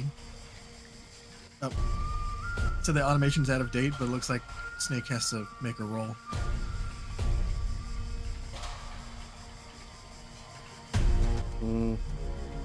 Okay. Oh, well, Yeah. I was muted. The automation was just out of date. I just had to update it. What's the wisdom save? Is it a wisdom 18. save? Okay. 18 wisdom. No, it fails. Good luck with that. All right. So now it gets to roll a d10 to see what the fuck it does. All right. And I think there's nothing else. Oh, There's dear. anything that's that's a bonus action. Try casting that spell again. I've gone ahead and updated it. Fusion. Yeah, don't use the spell slot. There we go. I'll just roll disadvantage. It's already failed. Yeah, there we go.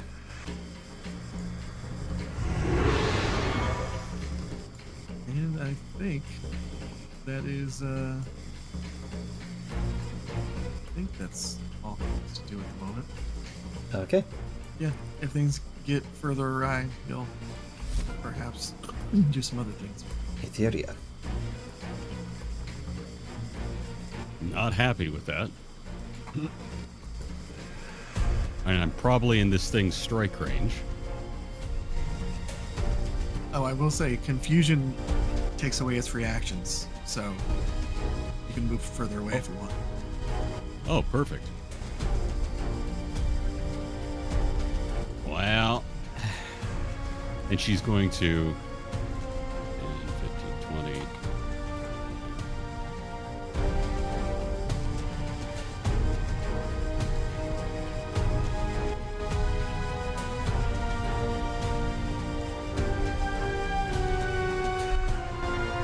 Up the tree she goes. All right.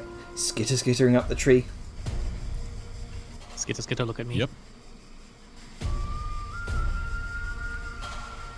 Bonus action hide.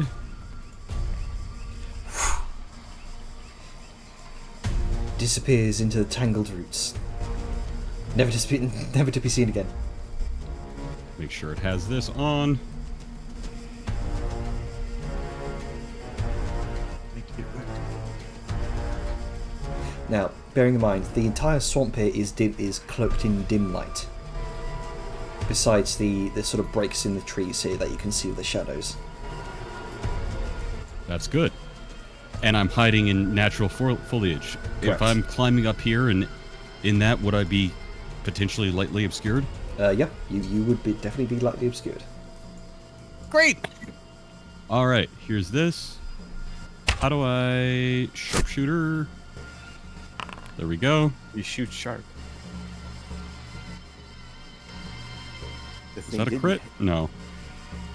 If this thing had a higher AC, I would be concerned. Normal. I don't think it has an AC above 15. Good. 24 points of piercing damage. Very nice. Piercing and poison. All right, Although, time for the additional attack. one thing you do notice, the extra poison damage didn't seem to take as much of that as you'd Of hoped. effect. Snake moment. Yep, I get that.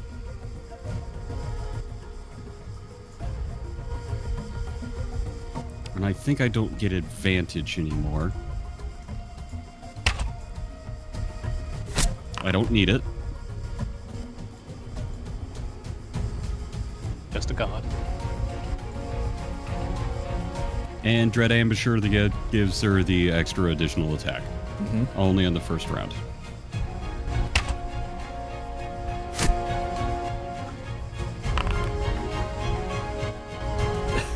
Good lord. That's the area. It is bloodied already.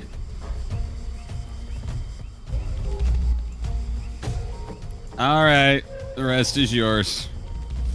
Alright, so you Over what the you doing? earring now. Oh, I should also say, at initiative 20, Oh no. Another snake. Fuck. Perfect. another one of these enormous serpents slithers out of the roots over here. You can just about see Etheria, this distortion in the water surface, but it is hidden currently beneath the water. She will just point out there to the side and like throw a branch in the general direction or something.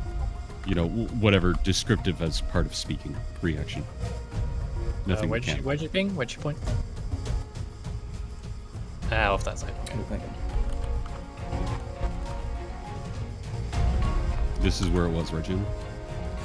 Around, oh, let me grab my cursor, around this direction. Yep. There, back left. By the floating basket.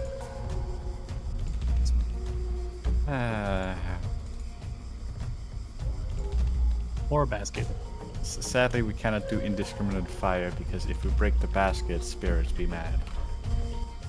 No, don't worry about it. I got something that's rather pinpoint accurate. I just need to get on the barge. Alright. No, what you something doing, worse. Salian? Well, Sao will immediately look to Sanjin and literally hand the reins to Bastion to him and just be like, hold this. He As nods, she takes them. moves around the barge to get somewhat of a decent look. And, well, no indiscriminate fire, sadly. What we can do is... do you know how mines work underwater? Double. Explode. Shatter. Oh, okay. Ooh.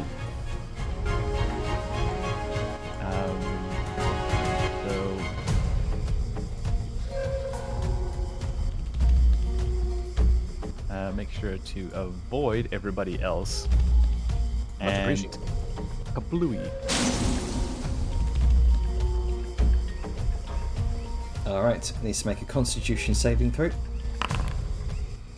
does succeed, so it takes 5 points of. Yeah, their constitution is rather Yeah, high. they're large, beefy creatures. It's a giant snake. I mean, think of how thick Dejar is. Okay, fair. 5 points of thunder damage as this, like a depth charge, undulates through the water's surface and beneath.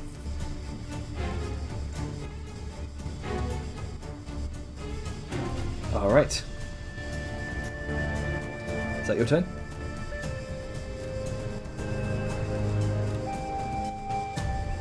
Yeah, I'm slowly trying to think of what else I can prepare for next turn, because that didn't seem to work as effective as I had hoped. Sorry to interject. But again, I quick mean, question. like, Is how movement the just fuck am I moving the boat? supposed? Sorry. How the fuck am I supposed to follow up a nice little ice bomb, serves confusion, and Etheria just being like, "Watch this." Well, Hold my it's beer. just the rolls. Sorry. What were we trying to say, Villain? Well, my name's Sable. Sorry, so, Sable. Is moving just moving the boat? Like, if we use our movement, is that boat movement? Yeah, you would just effectively be using your movement to move the boat. Yep. Actually, let me double check the vehicle actions. Oh, I see. It would take your action to move the boat. Yeah, because Might as well, you're using the oars to do that. Alright, you just wanted to might as well clarify. jump.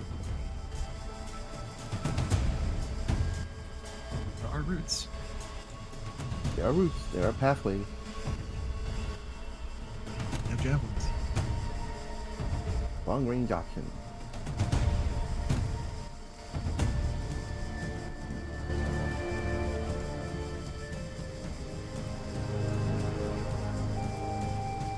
All right, what you doing, Angus?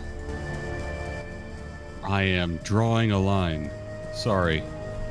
He's Oh thinking. God, are you not? Are you doing this? Are you doing what I think you are? Potentially. Fire on the water. What do you think? Not quite. Oh, nice. All right, It's 50. Smoke on the water? Fire in go the sky? for it. 75. He's doing a thing. You sure be doing it. 1, 5, 10.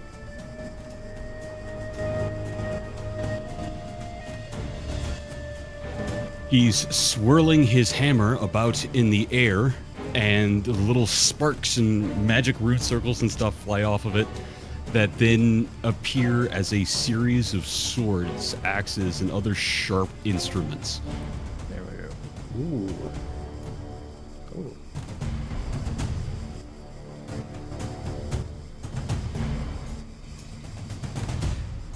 I knew it was gonna. Okay.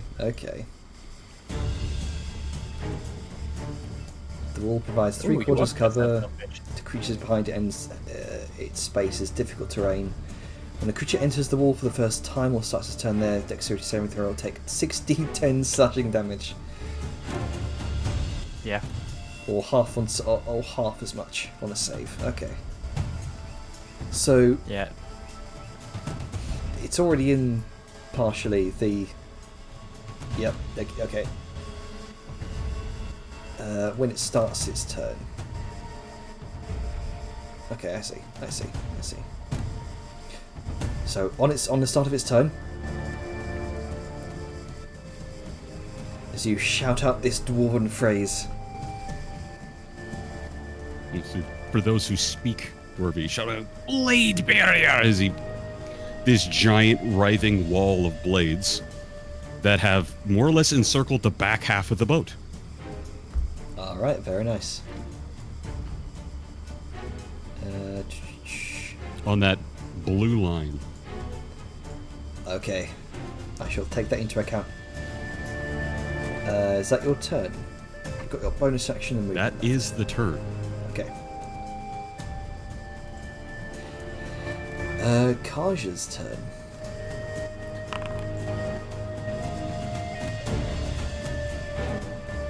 We'll say that's its dexterity saving throw before its turn. Did it auto roll it on a non-snake turn? Yeah. 10. It's fucked.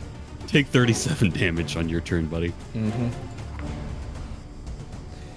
Let's see. Kaja, 3. So the blade wall provides 3/4 cover. You know what? It looks like you guys have got it handled. So he's going to kind of lower his bow for the meantime. Gee, I wonder why. Instantly, it's going to take 37 points of damage and can't move or And take then- actions this turn. Confusion is fun. Just sitting there in a blender wondering what's happening. Yep. Just I don't get it. What? I mean, hey, for once he doesn't have to do anything. It's true. There's your turn, Janner. Yep. But there's the other one, but it's trapped behind the barrier. How tall is this thing? The spell?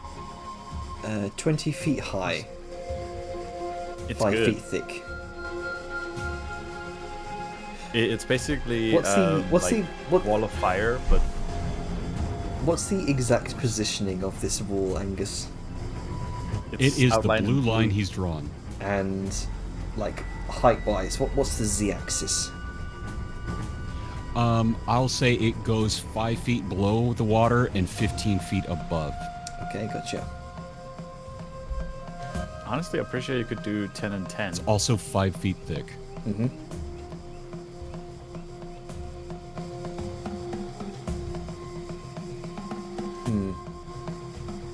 I don't things to be able to reach over it, and as far as going underneath it, it's not a terrible concern of mine.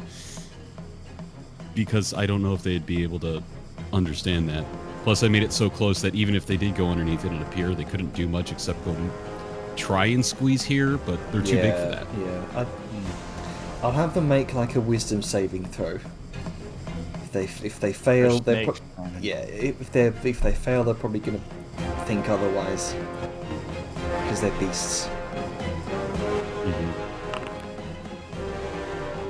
Oh, okay.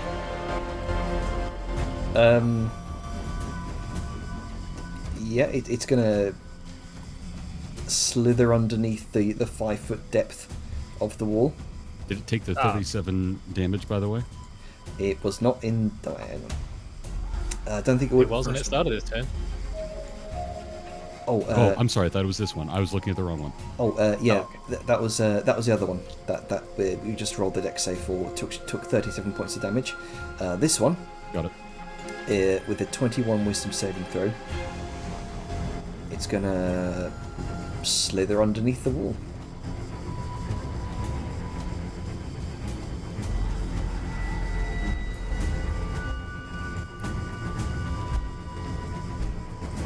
You know what's so funny right now? Okay. I could always push it back. You should. Was it still down low? Because if it enters, then it would be entering the wall.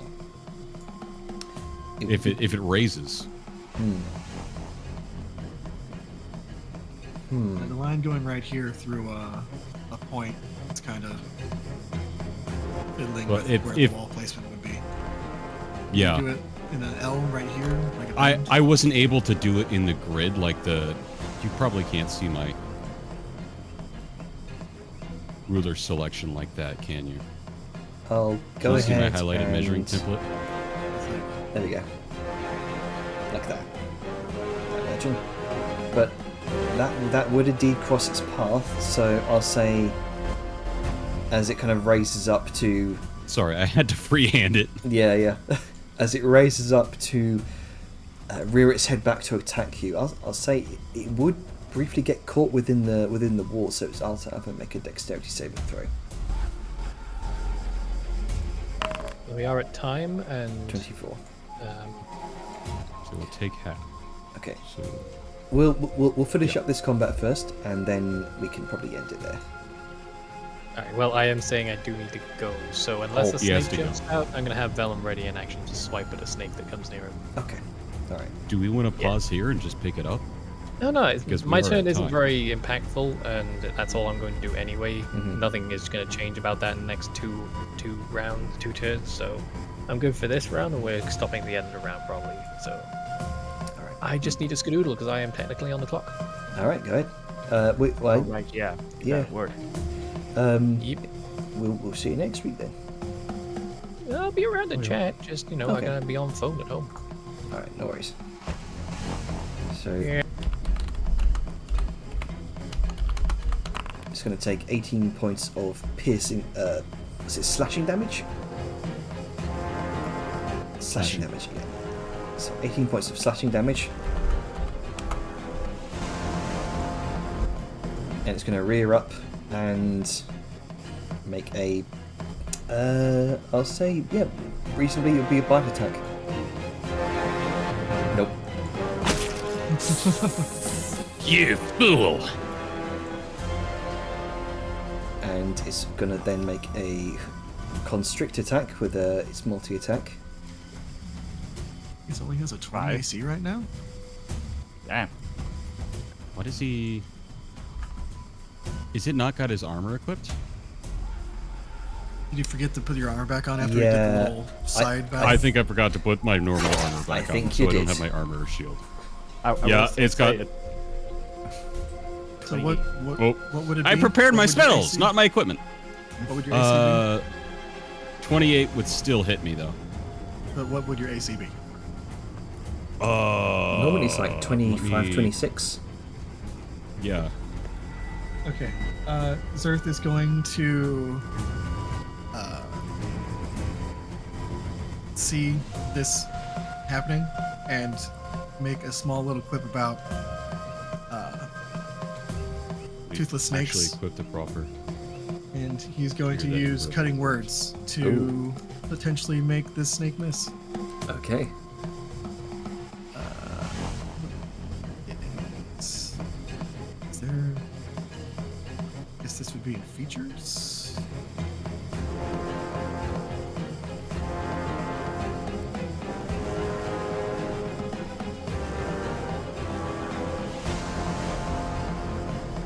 I didn't have my proper gear equipped. Oops, I didn't even have my shield equipped.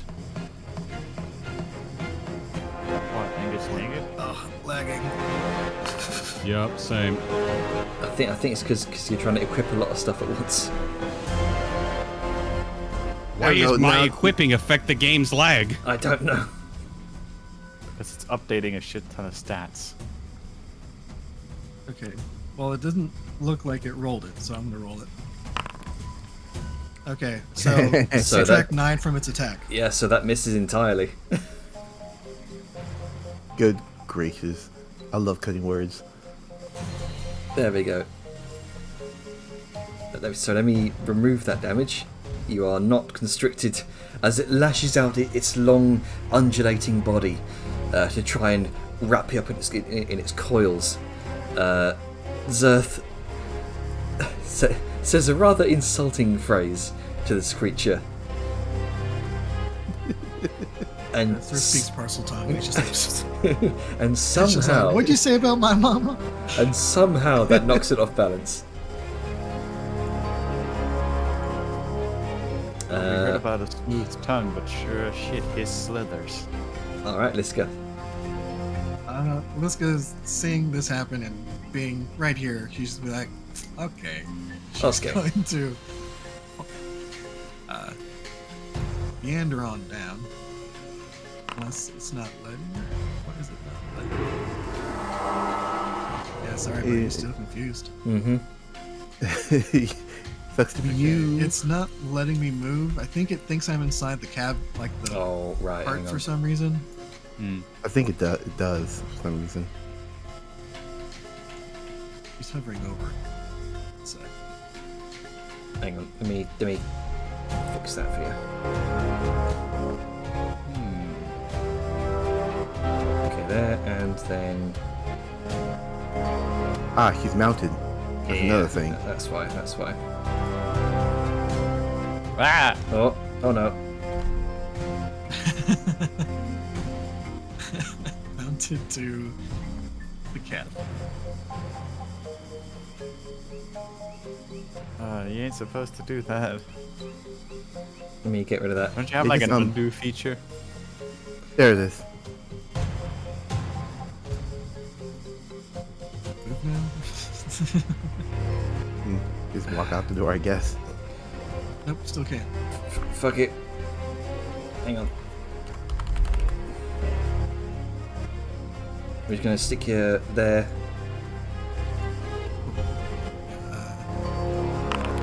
Let me. Oh,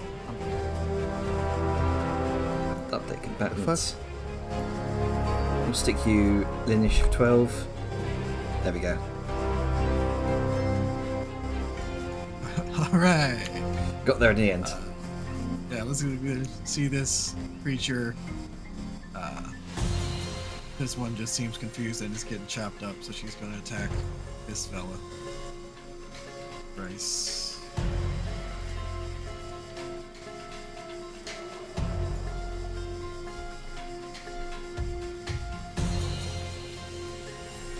Oh, jeez. How? Oh, okay. Natural one. And that one's happened. Yeah.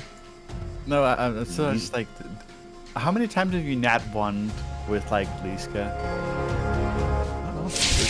Because it feels like you've had more crits than fails. Do you want to throw to fade it? I mean, it's first thing still in the morning. I'm good. I don't care. And Brace. Uh, 16 hits. Oh, I'm super low on damage. A 1 and a 2. I think that is going. Oh wait, I fucking got a goddamn thing of speed. Mm-hmm. Attack number 4.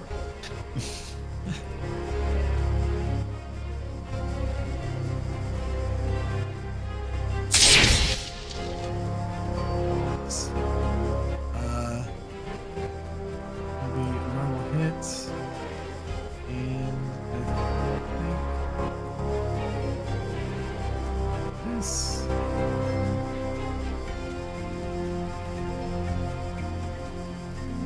Yeah, a lot of Liska's shit's currently. Yeah, I'll fix that post. Anyway, it's marked, so Yeah. that's Liska's turn. You attack All 4 right. times and then. Yeah, I mean, yeah, you guys have pretty much got this sorted. Sanji's gonna let you handle it. Vellum, we already discussed what Vellum's gonna do. He's holding his action.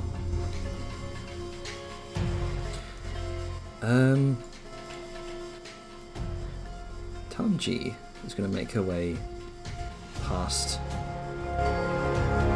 Here, gonna try to climb up on top of the wagon.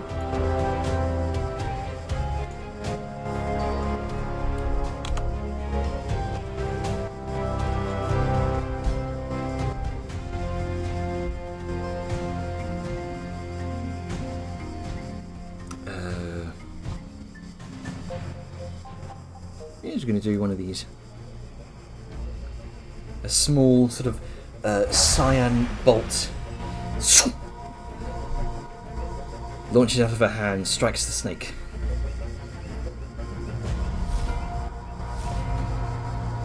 Alright, Deja. Well, let's see. I'm gonna slither. If I can. Am I not? I'm unmounted, right? Doesn't look Oh, like sure. you're mounted. Okay, so I'm. And I think if you just hold your token and hit N, that should dismount you.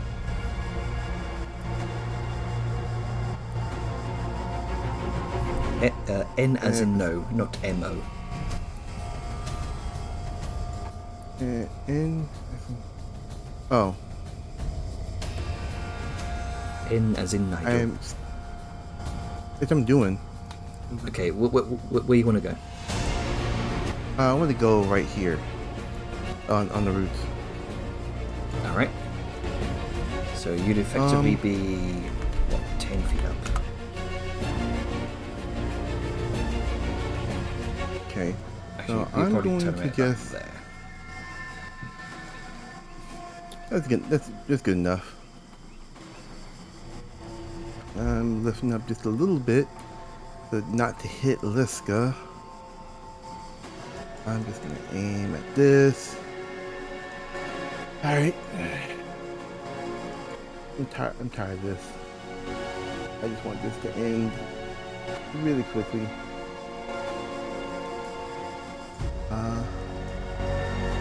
Yep. Don't really care. It's almost like he's holding something to flick at this big ass snake. It's nothing but a white hot orb. Oh. My god. Die. Nope, it's saved. Yep. So No damage.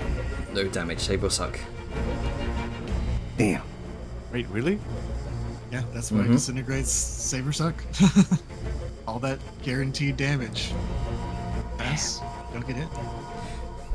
One of the serpent's coils moves through the water a bit too fast for your eyes, and you end up hitting, just vaporizing a small chunk of water from around it when the rest of the water rapidly sloshes back into to take its place. Imagine Sanji just seeing this and just being like, what the fuck can these people do? Exactly, that's why they're holding back. Adventurers, man. They do some weird shit.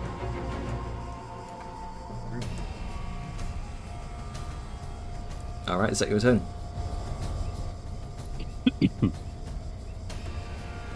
Aren't we supposed to pause? Yes. I would like to get this combat over and done with before we end. I mean, I don't anticipate it taking a long time because these are. I mean, one of them's almost dead.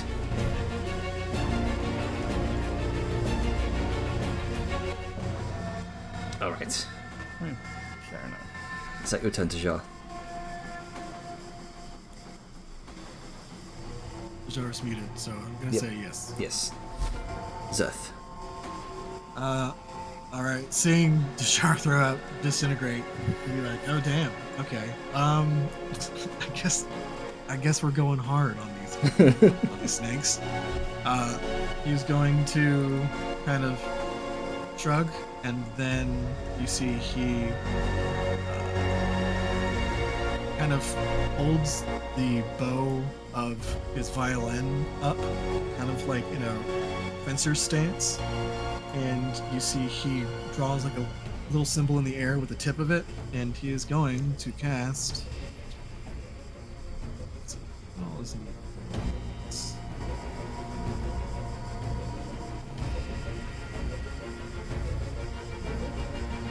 My lord. Strike.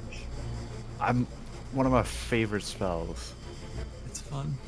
Okay, so So did I need to have? I guess I needed to hit. Oh, hang got on. them both. Hang on. Wait. Okay, that one shouldn't be dead. Well, Looks yeah, like- you only have one of them on the track. Yeah, yeah. Oh, maybe that's why.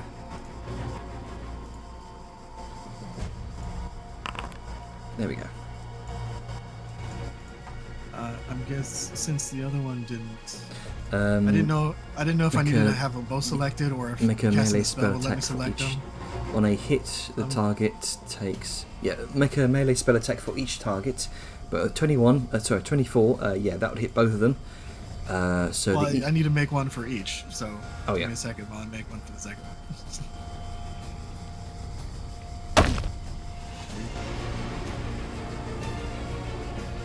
all right. Ooh, that was a low roll. Doofy. But your first steel wind strike. How do you dispatch the confused one? He goes through and it's just like a flicker, like he just kind of like wind kind of moves over and he dissipates into wind, and then there's a flicker of his form in like dramatic Ginyu Force pose as like he slices through it, and then he slices through the second like he in a separate, like very overly dramatic pose, talking JoJo style. Hell And yes. then he's going to appear 5 feet from one of them, which is how the thing is. He's going to be standing like At the very elegantly at bow the of the very boat. tip of Yeah. the boat. Yeah, just looking awesome. very nice. And then he's going to he's going to wipe the blood off and move back to where he was, and that's his turn. Okay. Etheria.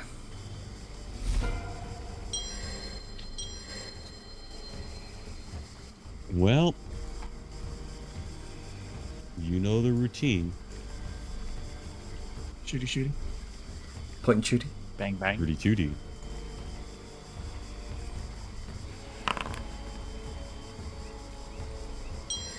Double Wow, tap. what a really Headshot. low roll. God damn. Anyway. Rolling low. Please Anyway, double tap. here's Arrow Please Wall. double tap.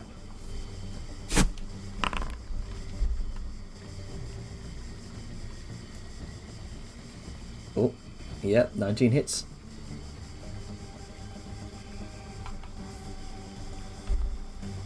There's the damage. There's one.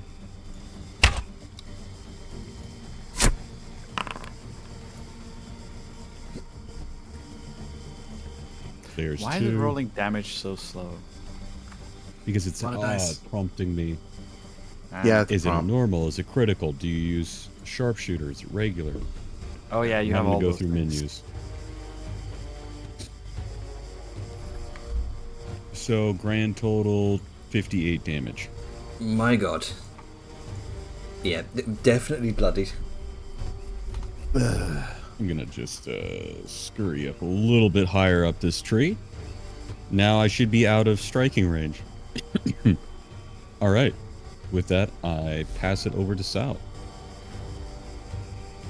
Well, what can I do? I actually thought about casting Water Walk on it, but it specified willing creatures. It would did be specify hilarious. willing creatures, but I was mostly aiming for the second part of the effect, where if you target someone submerged in water or liquid, it'll carry them to the surface at 60 feet around. I wonder if it'd that'd be be able to funny. walk on the water because it wouldn't be able to have friction due to the surface tension. Tail. Yep. There are snakes that can do that, but they're usually so small that the surface tension Yeah. isn't really as Yeah. much an issue as it is Either way, yeah. Right, the wiggle of the tail that makes the motion. right, what you Yeah. doing, Sally? I'm gonna have to push you.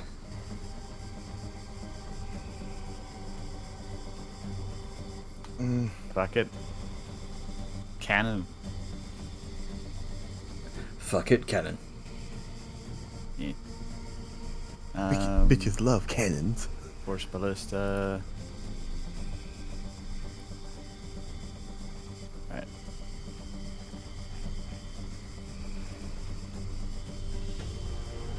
Poop.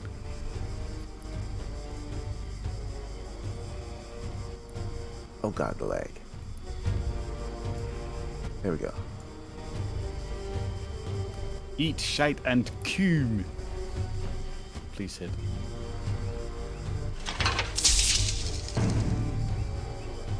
Really? Really? Really? Yeah, it said just said no.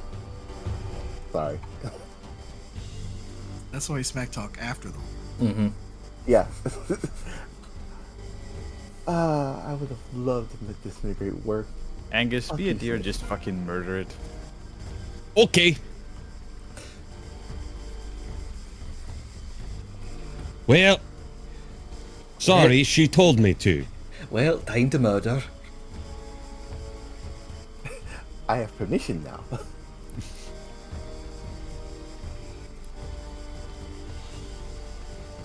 Oh dear. Oh dear. Yep. I have carefully placed it to not injure any boats. Okay. and target the creature. Get fucked. You call that royally fucked. My lord. Alright, 27 points of fire damage as the water beneath it bubbles and boils, and a massive gout, like a geyser, bursts up from underneath the water. Get absolutely shit on, little dude. It's still living. Is it? Yeah. How many times have we kill you, old man? I mean, on its turn, it's gonna get chopped again. So You know what? That's a good point. I mean, Why can't I use my runes? Oh, The they magic not, runes are they to not buff in these your? guys. Are they not in your inventory? No. Features rather. Oh right, I not I features. see. Use your Rune Lord's Grim Hammer. They should be based in the weapon now as activities. Oh.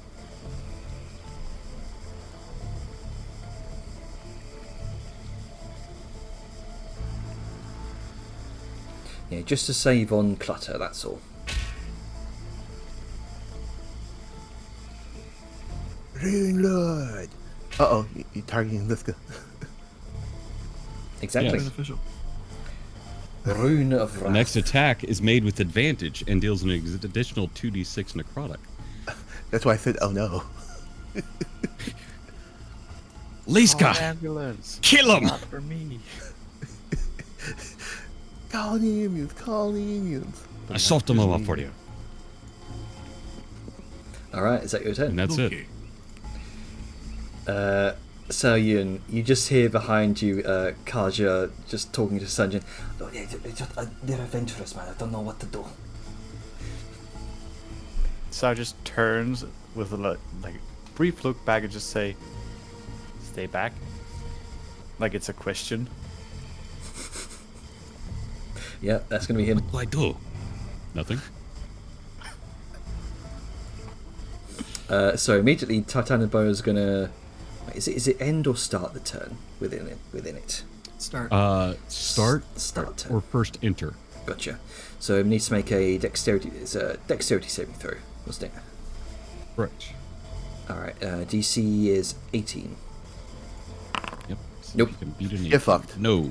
Die. and takes how much damage? Let me roll that for you. Human die. Oh, 60, 10 slashing damage. Oh, wait, hang on. Before you do that. Oh, there you go. 3d8, 38 slashing damage. And it's also difficult terrain, so good luck. Yes. And we have 3/4 covered. Go ahead and Only make. thing's on the opposite side of them. Go ahead, Yep, make the go killing ahead. blow, Sorry. Angus. Let the So, fucking go. Yeah.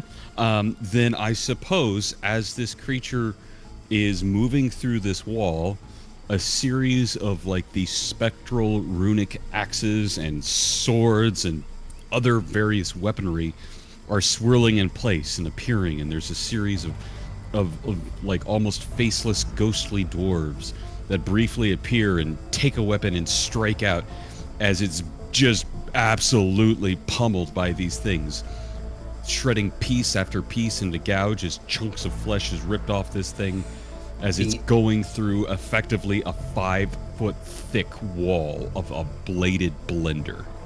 The water turns crimson around the boats as it is sliced and diced into fine chunks that sink slowly. For the ferryman.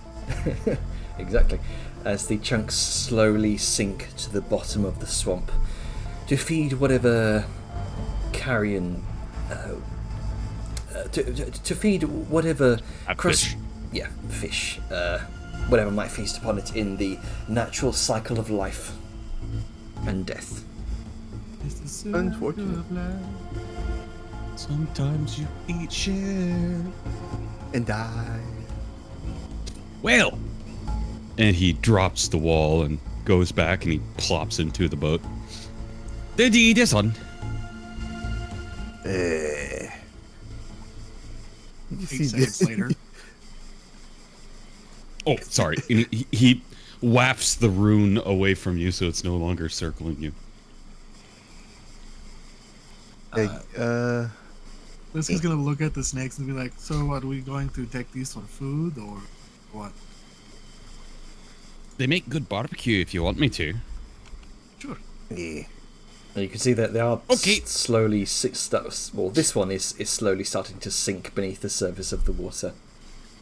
And one of his butcher meat hooks reaches down and impales it and hooks it up and he starts pulling it through into the boat.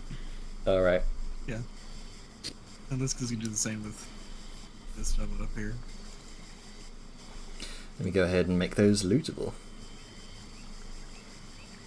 What's the harvest Big thing ass again? chunks Like of meat. Shift G or something? I think so. Give me a sec. No gathering spot associated. Never mind. Yeah, I've Ungathered. made a gathering spot for that one. Yeah. That is unfortunate. But there is stuff you can harvest from them. Easy come, easy go. At least I rolled it. I was just gonna return to Bastion and make sure that he didn't just fucking jump out of the barge from the noises of, you know, several spells being cast. He's looking very restless, but particularly after those after that depth charge that you exploded in the water. Go ahead and make me an animal handling check. It's one of the skills I barely ever use, but it's also not one I'm. Wasn't homeboy what's his face taking care of Bastion? I handed the reins to him, so Oh yes, Yeah, you did yeah. actually. Plus- So in that case, Plus, Bastion's been in combat with us before. It's not like yeah, You couldn't be too terribly freaked out. yeah, it only lasted. Definitely 6 understand seconds. a not very intelligent creature being startled. yeah. I mean, I'll say there's going to be a low DC, considering he's been in combat with you plenty of times before. It's mainly Alright. Probably more combat on the swaying barge in the boat. Also, roll again because you've handed Sanjin the reins. He's helping. What the actual fuck?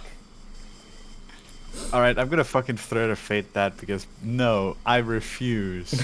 I reject I I refuse. reject this reality and substitute my own.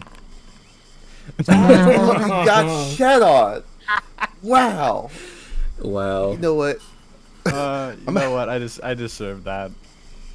Yeah, you do. It's I'm just gonna have- meant to be. I'm gonna It's just have just meant to be. yeah, maybe probably Uh, call out to Zerf to have him help. Guess I'm giving Bastion extra carrots tonight. Yeah, from this point on, I'll probably say that the last leg of the journey is going to take a bit longer because you're having to go at a slower pace to make sure that the boat doesn't tip over. Because Bastion is kind of clopping around nervously, he's shifting his weight. It's going to be difficult to try and get him to settle down. I don't want to brute force things. However, Say it I do was- want to say I have a daily use of this. I do also, again, want to say, like, combat didn't even last 6 seconds. Everything that attacked us was behind the cart where Bastion couldn't see it. And, He's also Like- a combat trained mount. yeah, and he's Yeah, seen that. or had spells go off around him so often while we've had him. Like, I'll still just point out what I rolled. I know, I'm just 7, saying, I'm just three, saying you shouldn't have even, in my eyes, you shouldn't have even had to roll. But I'm going to say Zerth is going to come over here and try to, and Liska, like, there's, I feel like there's no reason for this to go on longer than it needs to. If anything, Liska's just going to pick up Bastion and hover him in the air if things start going awry. Okay. Okay. Hold Slowly the baby ram him as a to big sleep. baby. Just rock him back and forth like a baby in your arms. It's like you've got the two front forelimbs out front horizontally, like a long cat. Just two arms underneath his front forelimbs. Oh, Long goat. All I'm picturing now is like Liske with holding Bastion, but like, you know, a cat, legs down, just Mhm. It takes a moment, but he does gradually calm down in your arms, your big strong mountain folk arms. Bastion is like, where are we? What are we doing? What? Oh, is this good? Okay.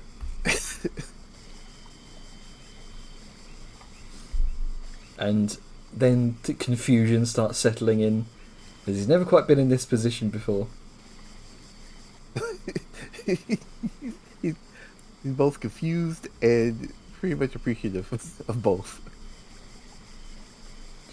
From scared to calm to confused, all in the matter of a few seconds. Alright. You're settling back down onto the raft. And you continue on. Yeah, that's it. Exactly. That's the pose. And I was like, I don't know how to deal with this. It's happening. Okay. Oh. Hang on.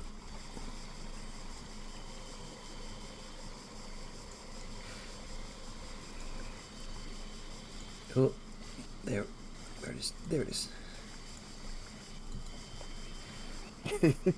Called it. You called it, even.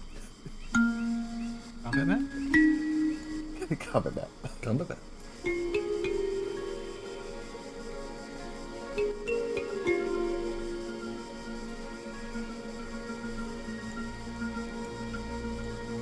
How So, many snakes have we fought in the swamp now? You didn't fight me, but probably was scared of me. the jungle breathes slow here. Even Tamari stills as she noses towards the muddy rise ahead. A sail fin slumps low in the water, limbs stirring only enough to keep the barge steady. A light mist curls around the clearing's edge, catching sunlight in thin halos, muted gold filtering through a canopy heavy with moss. Eventually, as the hours pass,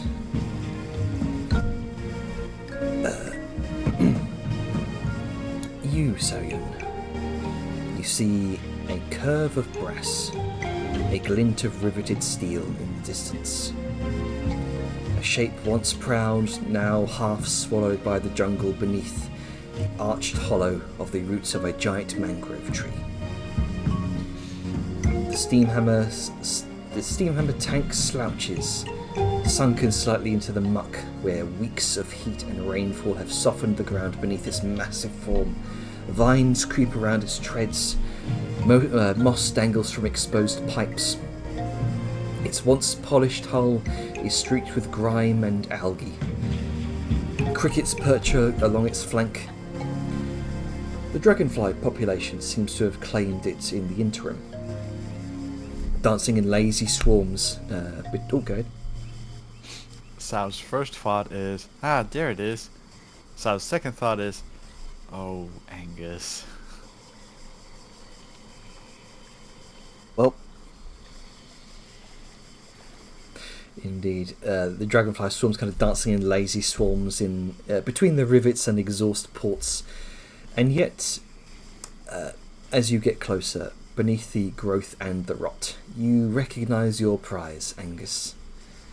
Bastion snorts as eventually the wooden ramp thudding into place as the wagon is unfastened.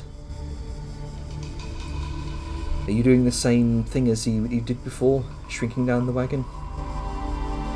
yeah. still have It's that. the best that way of spell getting up. it on and off the barge without too much. Alright. You shrink it down using the spell slots. Ferry it onto land. Let it swell back into size. Bastion trudges towards the clearing, head low, like he remembers this place. Sanjin watches from the barge, arms folded. Well, I'll be damned. He looks towards this massive machine.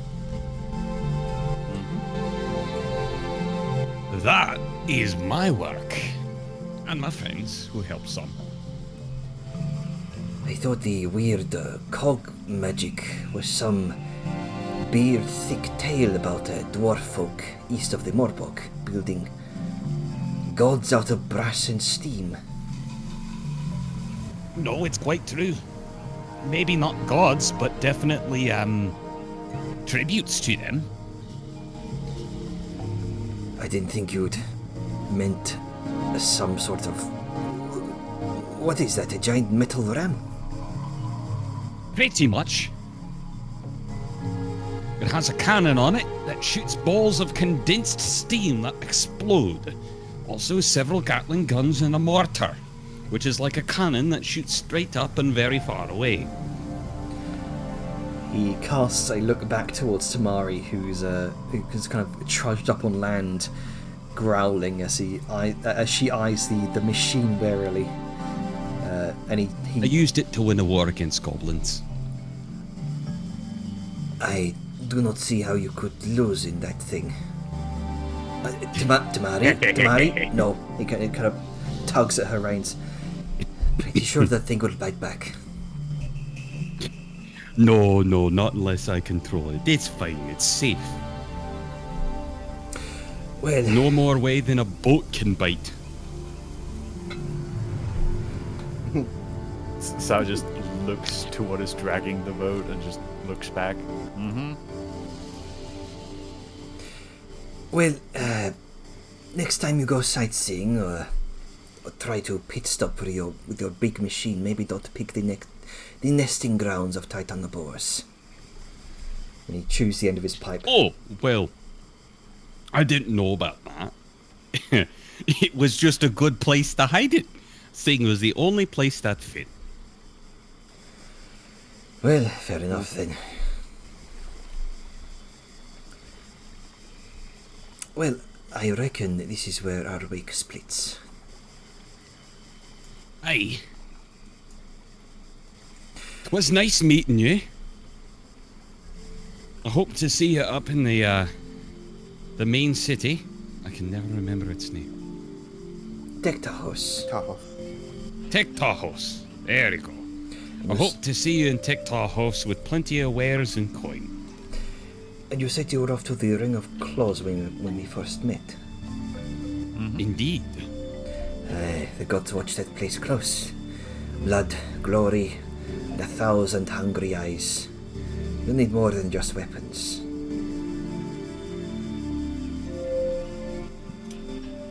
Maybe the favor of the gods themselves.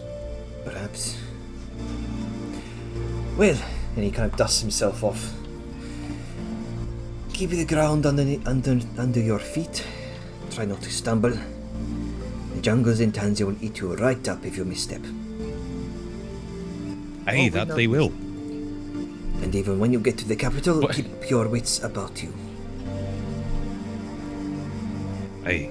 Is there something going on in the capital I should be witful of? Well, from what I've heard, some people have gone missing. Oh, that's not good. My brother's friend's nephew has seemingly disappeared. Also, the common thieves. Best to watch out for those as well. Of course, one Oh, jungle don't for worry. another. But I've got what my share of hand bones. Sure just pipes up. Well, what's his name that's missing exactly? Taljin. Okay then. I will keep an eye out. Thank you. He is worried sick. But, regardless. Good luck. Nephew's friend. Yes, Taljin, my brother's nephew's friend. Aye, okay. Brother's uncle, cousin's best friend's former roommate. Exactly. But regardless, good We'll luck. keep an eye out for your friend. Thank you. Oh! Here is a treat of what's to come.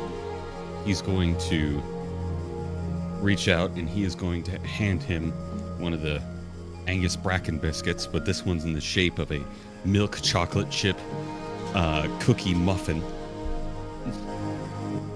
Have this. He blinks for a moment, breaks off a small bit of it, tosses it in his mouth, and immediately eyes widen and he offers it to the rest of his crew. He all kind of breaks bits off, except Tanji, who's just remains silent, stoic, just stares at it.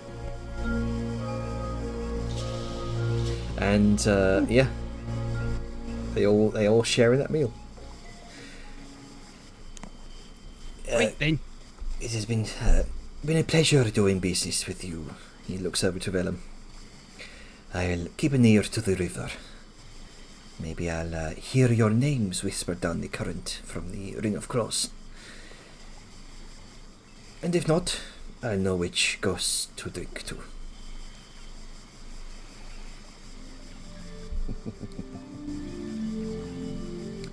With Oh, that, you hear that? He's got confidence in you.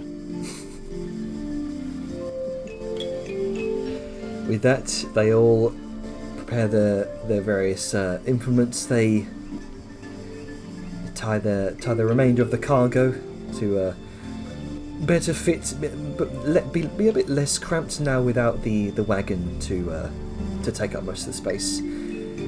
And they set off. Tamari leading the way.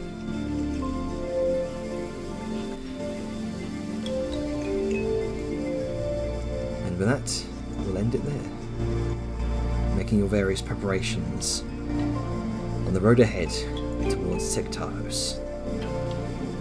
Final leg of the journey.